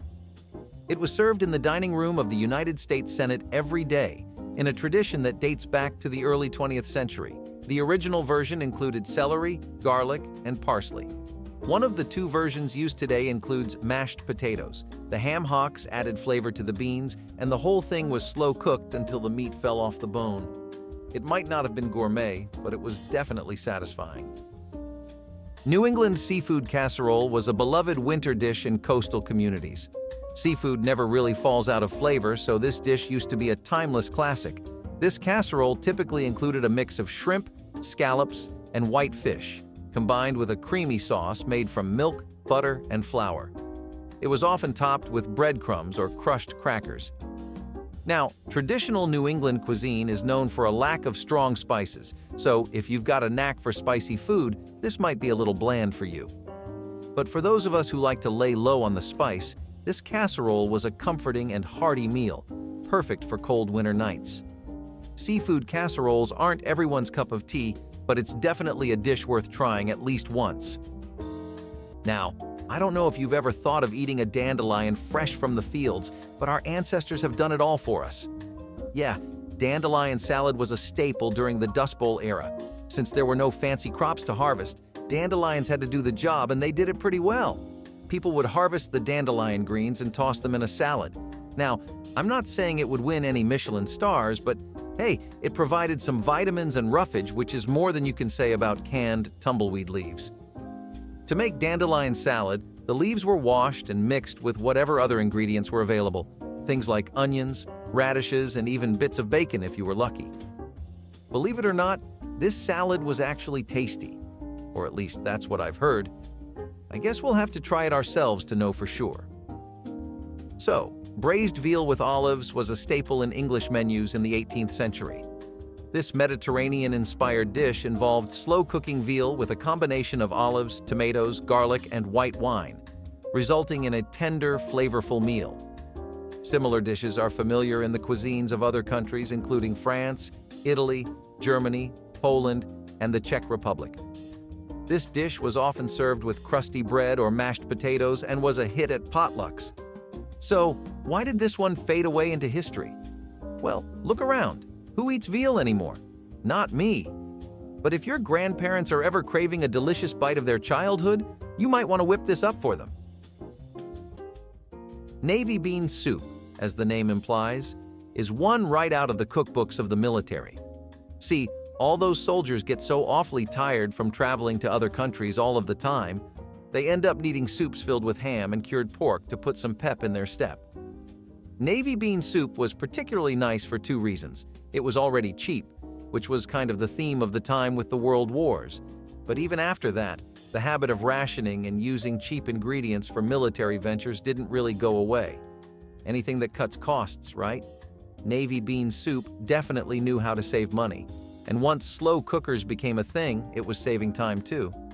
The second reason is that it was pretty easy to make wherever you were, and it was easy to carry around too, in pots or a thermos. This meant that it was the perfect military food. Healthy, easy to make in bulk, and easy to carry around. Don't think it takes a genius to figure out why they abused this recipe to the moon and back. Stuffed peppers. Forget those boring pre-made things you see at the grocery store because stuffed peppers are here to save the day. We're talking about the beautiful bell peppers Grandma made on Thanksgiving. Vibrant red, yellow, or orange peppers are hand-picked and carefully hollowed out and then stuffed with a flavorful mixture of fluffy rice, seasoned ground meat, and your choice of chopped vegetables. Once stuffed, these peppers are baked to perfection until they are tender and crisp. Now, this isn't just a casual meal. Whipping up a stuffed pepper might make you feel like a master chef in the kitchen. It's also a great way to use up leftover rice and ground meat. Bonus points. If you use their visual appeal to trick your children into getting their daily dose of veggies. Yeah, the little ones don't really go for the green peppers on the table, but they might just love these stuffed peppers. You might even add some cheese to top it off. Unfortunately, it is one of those dishes that has faded from many dinner tables. Tater tot hot dish involves some of America's iconic foods. If you wanted a casserole for dinner, then this ground beef and tater tots casserole was the go-to food. Including tater tots initially raised some eyebrows, but eventually, locals in Minnesota fell in love with the dish. Fusion food like tater tot hot dish was definitely a trend in the 70s. Shrimp and grits used to be something that fishermen ate with their families on a low budget, but since then, it has undergone significant development. The 1970s saw shrimp and grits turn from a breakfast food to a dinner must-have. Typically, it would be creamy shrimp served under grits, but lots of restaurants would add cheese, sausages, or bacon as well to make the dish more filling. St. Louis-style pork ribs were incredibly attractive in Missouri, especially as a way for steakhouses to prove their skill. Maybe because this involved trimming the meat until only the best parts were left. Special dry rubs and sauces made for an extremely smoky taste that was the rib of every meat lover's eye back in the day. Chicken fried steak. This classic is long gone but never forgotten. This one's pretty easy to make too. All you need is a chicken steak dredged in a seasoned flour mixture, dipped in a wet batter, and finally coated in a crispy breading. Fry till it's golden brown for the perfect dinner that'll leave you wanting more. Chicken fried steak is typically served with a creamy gravy for dipping, along with mashed potatoes and vegetables for a complete and oh-so-satisfying meal. It is basically American, and the yassified version of the Austrian dish Wiener Schnitzel, and the Italian dish Cotoletta alla Milanese. Fancy names, but the same old fried chicken steak. Now I know what you're thinking. Why did this crispy golden goodness leave us too soon? Well, you can trick yourself all you want, but it's not the healthiest dinner out there. But hey, having a fried steak once in a while can't do much harm, right? Just be prepared for some finger-licking good action. This dish is messy, but in the best way possible. Fried catfish was a no-brainer for Arkansas because the state is quite literally flooded with catfish. Readily available fish and locals who love fried food led to the creation of fried catfish. A rather interesting way to cook catfish, fried catfish reached the peak of its popularity in the 70s, becoming common at most family dinner tables. Talking about fried food, chicken cacciatore in California is chicken fried in olive oil and then simmered in a sauce of white wine, tomatoes, and herbs. Italian-American restaurants in the state absolutely love having this as either a main course accompanied with garlic bread. The balanced meal of bread, chicken, and tomato soup made for a perfect dinner spread. Okay, creamed spinach and pearl onions didn't look the most appetizing, but trust me, it was always a hit at family dinners. Think of a rich, creamy base packed with vibrant green spinach leaves. And let's not forget the star of the show, pearl onions, that added the perfect touch of sweetness. Not only was this dinner finger-licking delicious, but it was healthy too. Jam-packed with nutrients including vitamins A, C, and K, iron, folate, potassium, and a good amount of fiber. Just don't blame me if you get flashbacks to your school cafeteria. But hey, sometimes those cafeteria classics deserve a second chance, especially when they're this delicious and healthy all at the same time. Pork and sauerkraut are things that come right out of German-American communities. Put this in a pot and leave it to cook, and let the fragrance carry you right to the streets of Munich and Prague, where New Year's celebrations meant that everyone had an incredible amount of pork and sauerkraut available all the time.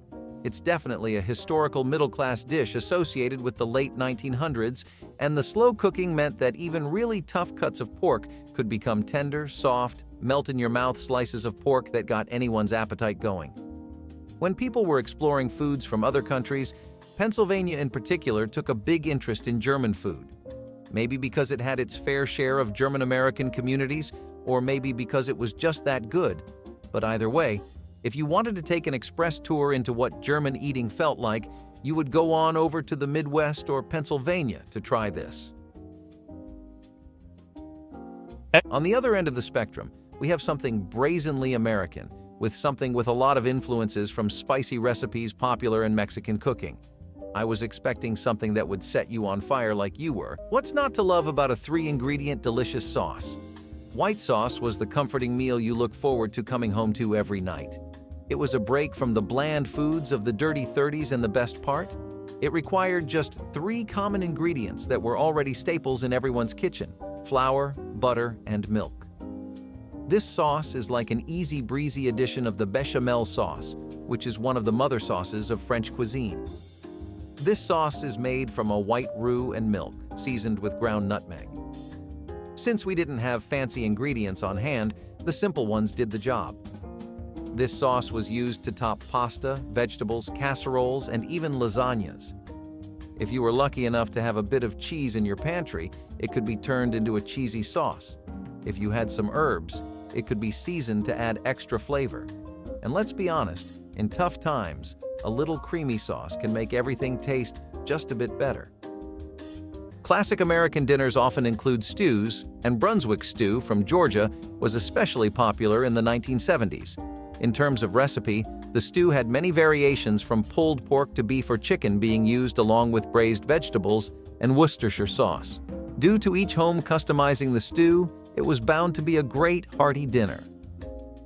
Now, this might be different from other delicious-sounding dishes that we have talked about, but Kalua pig and tails were quite the dinner in Hawaii. Kalua pig and tails was a slow-cooked pork dish that was prepared in an underground oven that locals call imu. Kalua pig is actually deeply embedded in Hawaiian cuisine and culture, as it is served at local feasts and could easily feed dozens of people. Coming back to more appealing dishes like the pot roast. The dish was first seen during the Great Depression when economic times were rough. Pot roast made a comeback in the 70s when Idaho took the basic recipe and added proteins like beef for chicken to create a delicious roast. This made for a perfect dinner as it was filling and would often be cooked in a higher quantity. Imagine a world without fancy desserts or indulgent snacks. Well, that pretty much sums up the Dust Bowl era for you. Enter milk toast, which was one of the only sweet treats offered in the 30s. Milk toast was a breakfast dish consisting of toasted bread and warm milk, typically with sugar and butter. Some fancier variations included salt, pepper, paprika, cinnamon, cocoa, and raisins. Milk toast was a popular food throughout the late 19th and early 20th centuries, especially for young children. Now, this was the first choice for those feeling under the weather back in the day. Yeah, it was the classic sick people food of the Dust Bowl era. Often served with a pat of butter or a sprinkle of sugar, milk toast was a gentle food that was easy on the stomach. Now, Swiss steak is like a warm hug from the past. This dish is all about slow-cooked, fall-apart tender beef bathed in a tangy tomato sauce. Think slow cooker vibes, but way before slow cookers were even a thing. Now, the Swiss steak is all about patience. The longer you simmer the beef, the more melt in your mouth delicious it becomes. It's also the perfect way to use up that tougher cut of meat you accidentally grabbed at the store. If you grew up thinking this dish was from Switzerland, as the name suggests, now would be a good time for me to tell you your whole life was a lie. This technique of cooking up tender meat came from England, so they're the ones to thank for this meaty goodness. I can just imagine the satisfying experience of cutting through that tender beef with minimal effort. Swiss steak, a dinnertime classic that deserves a comeback. Where do I sign the petition? Grilled pork chops were also a fan favorite in Iowa.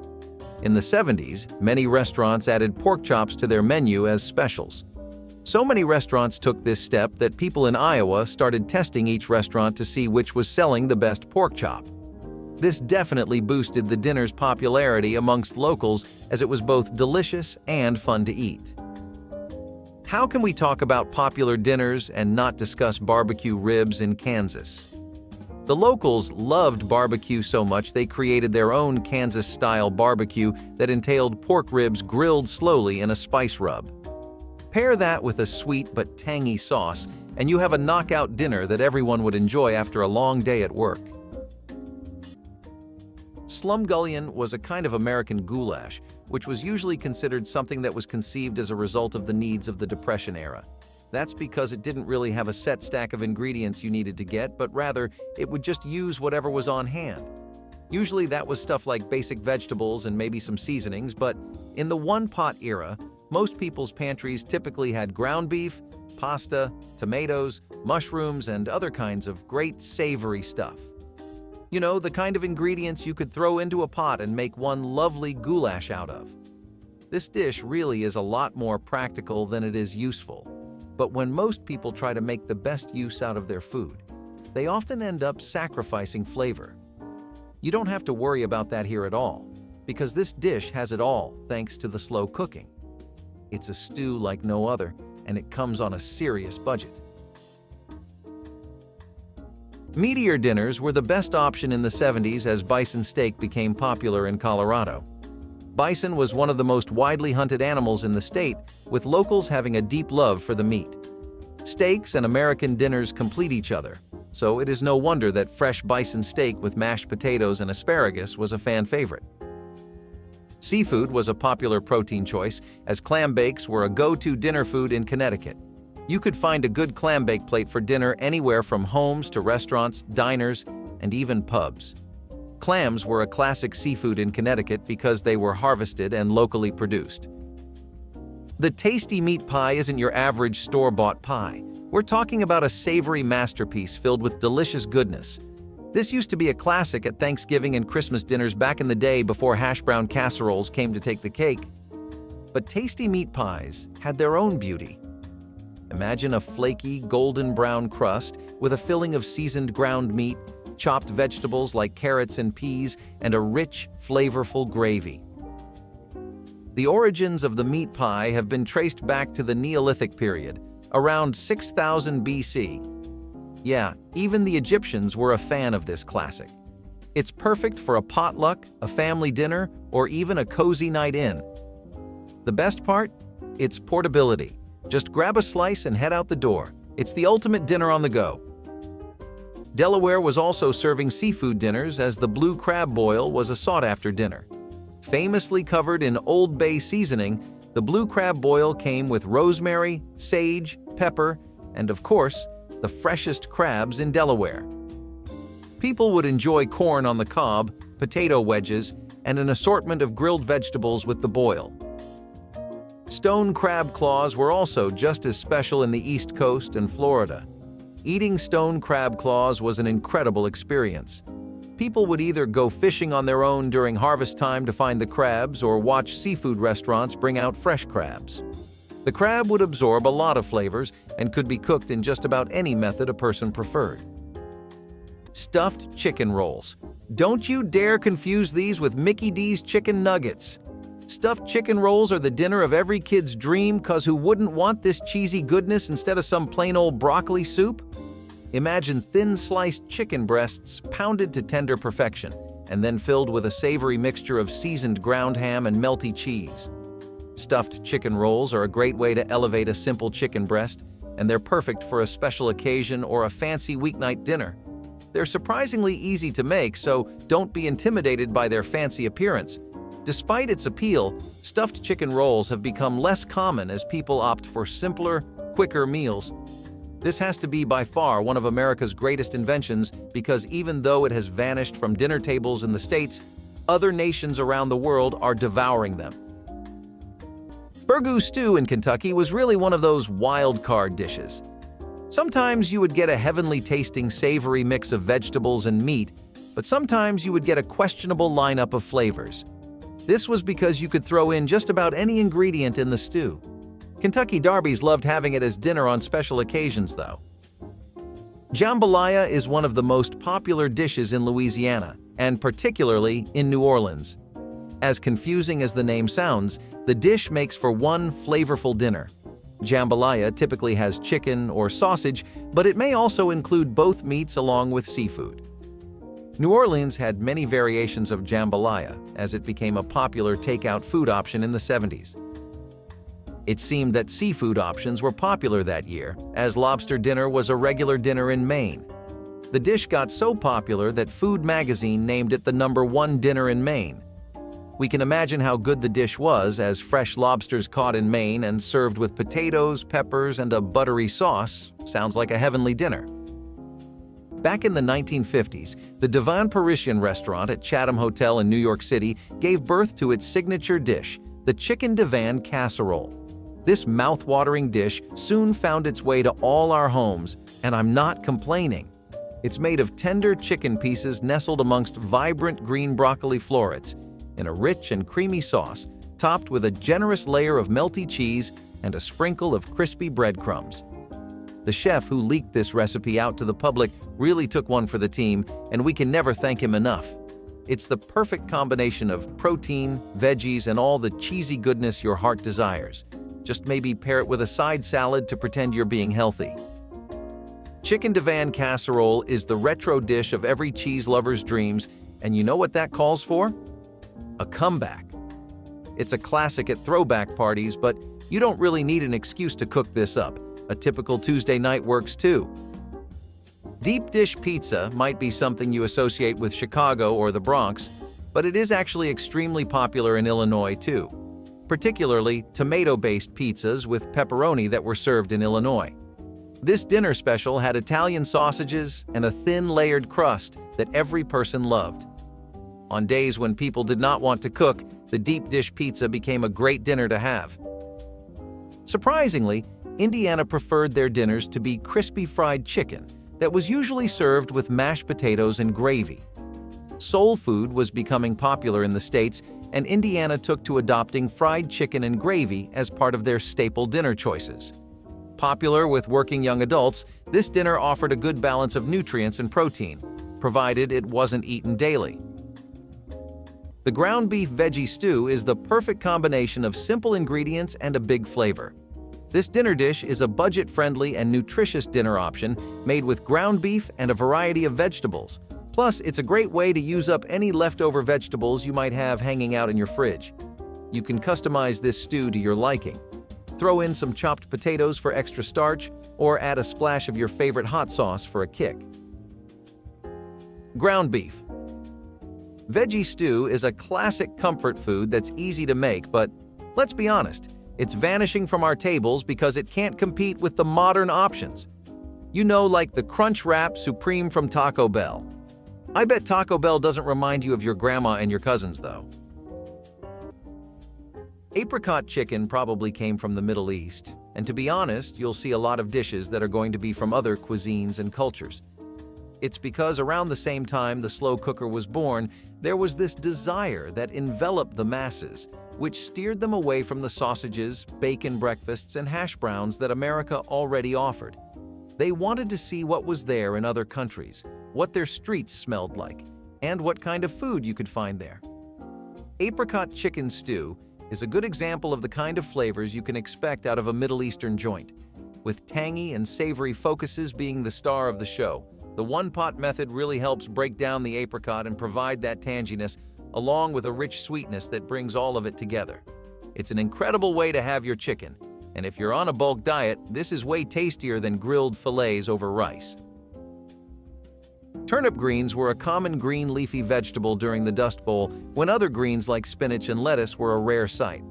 I guess you can say crops had seen better days, so turnips were cooked down with a little bit of bacon or salt pork for flavor. During the Dust Bowl, these crunchy snacks took on a whole new role. Yes, they paired popcorn with milk back then, and it became the combo of our dreams. They were often cooked down with a bit of bacon grease or other fat to add flavor and make them more palatable. Whether served as a side dish, added to soups, or mixed into stews, turnip greens help to round out meals and provide essential nutrients. Turnip greens might not be everyone's favorite, but they were a necessary part of the Dust Bowl diet. So, pickling was a common practice during the Dust Bowl, and when you're not sure whether you'll wake up to a fresh harvest of fruits, preserving them is the way to go. And what's a better way of preserving fruits than pickling them? I mean, you could dehydrate nature's sweets, but picking is a whole lot tastier. Pickling involves soaking fruits in a mixture of vinegar, salt, and spices. Fruits like apples, peaches, and even cherries were pickled with sugar and vinegar to create a sweet and tangy treat that could last throughout the year. These pickled fruits were often enjoyed as a side dish or used to add a bit of sweetness to other meals. It's crazy to think that pickled fruits were one of the only sweet treats available during the Dust Bowl era. Similarly, crab cakes in Maryland were one of the most famous dinners in the state. When the cakes were first introduced, they were categorized as an appetizer. People loved the recipe so much that they would order multiple plates and just eat crab cakes for dinner. This made the dinner a best-selling food at every restaurant that served the Maryland crab cakes. New England boiled dinner, getting its namesake from elsewhere, was a beloved dish in Massachusetts. Americans started having their own takes on the typical New England meal by adding fresh beef briskets along with potatoes and cabbage in a stew pot. Often paired with rice, the stew was a perfect Friday dinner. Pasties were the perfect snack in Michigan that turned into a common dinner item. When you came back home from a long day at work and were too tired to make dinner, you would eat pasties. A patty filled with ground beef and vegetables was the perfect carby dinner you would need after a tiring day. Biscuits and sausage gravy. Okay. This southern staple might still be a thing in some parts of the country, but let's be real, biscuits and sausage gravy is definitely not dominating breakfast menus anymore. I guess waffles are to blame for that. But this breakfast legend is the perfect combination of fluffy buttermilk biscuits so light and airy they practically melt in your mouth, along with a creamy sausage gravy, rich with savory sausage and speckled with black pepper. This is a breakfast, or hey, no judgment here, even a dinner combination that's pure comfort food heaven. From the perfect hangover cure to a delicious weekend treat, biscuits and sausage gravy satisfy all cravings. Just maybe lay off the white clothes while you're indulging. That sausage gravy can be a bit enthusiastic when it comes to staining. Mulligan stew is a dish that's often associated with lower-class cooking, and it was even something that homeless people relied on to get by the week. It can be best described as a makeshift meal, though if I were being fully real with you, it was just the best you could make out of whatever scraps you had. What I couldn't tell you is how nice this actually ended up being, and the invention of the slow cooker meant that it took a lot less time to make. You could make it with potatoes, vegetables, or even dumplings, and it has evolved from a meal that you'd usually associate with horrible times and poverty to a staple of home-cooked one-pot meals.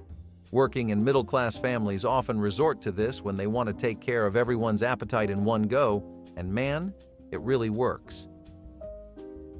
One-pan sausage pasta is a name you would never have heard just a few decades before, but now it brings together the best of Italian comfort cooking and American convenience culture to make one incredibly satisfying dish. We've all been there, right? Days where pasta could cure us, but the effort seems way too much for the amount of gas we have left in the tank? That's when recipes like these come in handy. All of the pasta and meat cooked together, so the noodles don't ever feel disproportionately flavored. Every strand of noodle is infused with the taste of the sausage.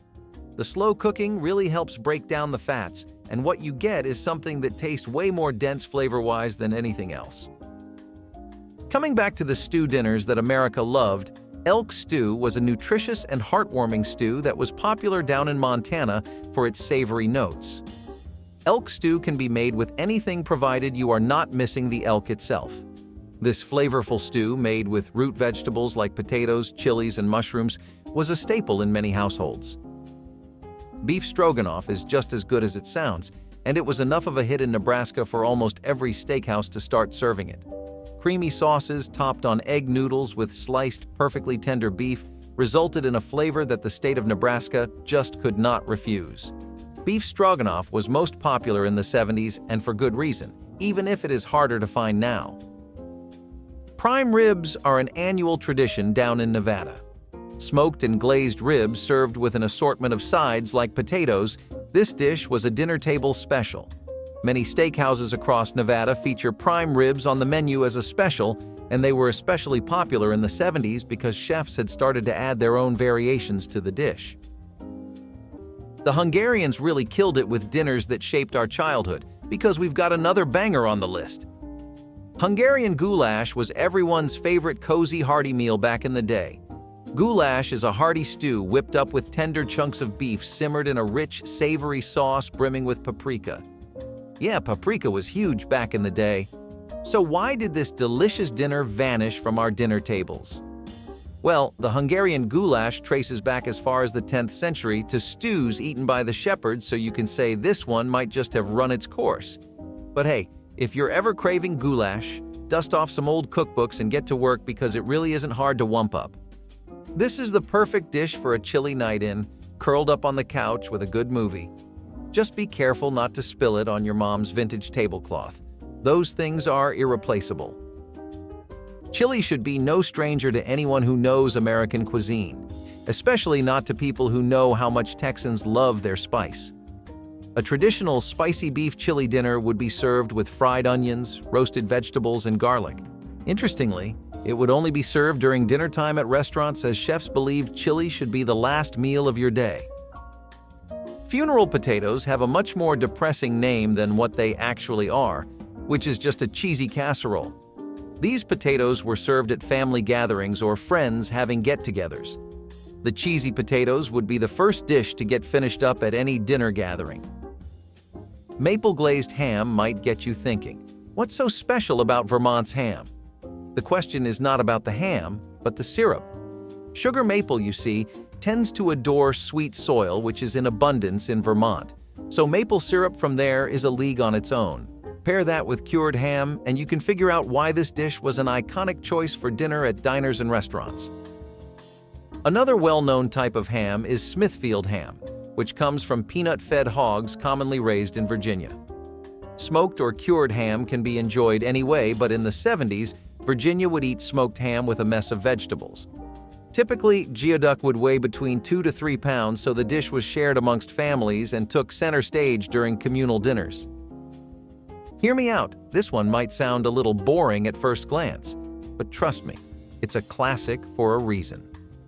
The split pea soup is a hearty, filling, and surprisingly healthy-ish, thick, creamy soup packed with vibrant green split peas and other vegetables like carrots, celery, and onions. Now, on that healthy-ish claim, it depends on how much butter and cream your grandma used. The split pea soup is the kind of soup that leaves you feeling satisfied for hours. It has been a St. Patrick's Day staple ever since its origin in 1905. The best part? You can totally customize it according to your liking. Yeah, Don't be shy to throw in your favorite veggies, add a splash of lemon juice for a bit of brightness, or even some leftover shredded chicken for an extra protein punch.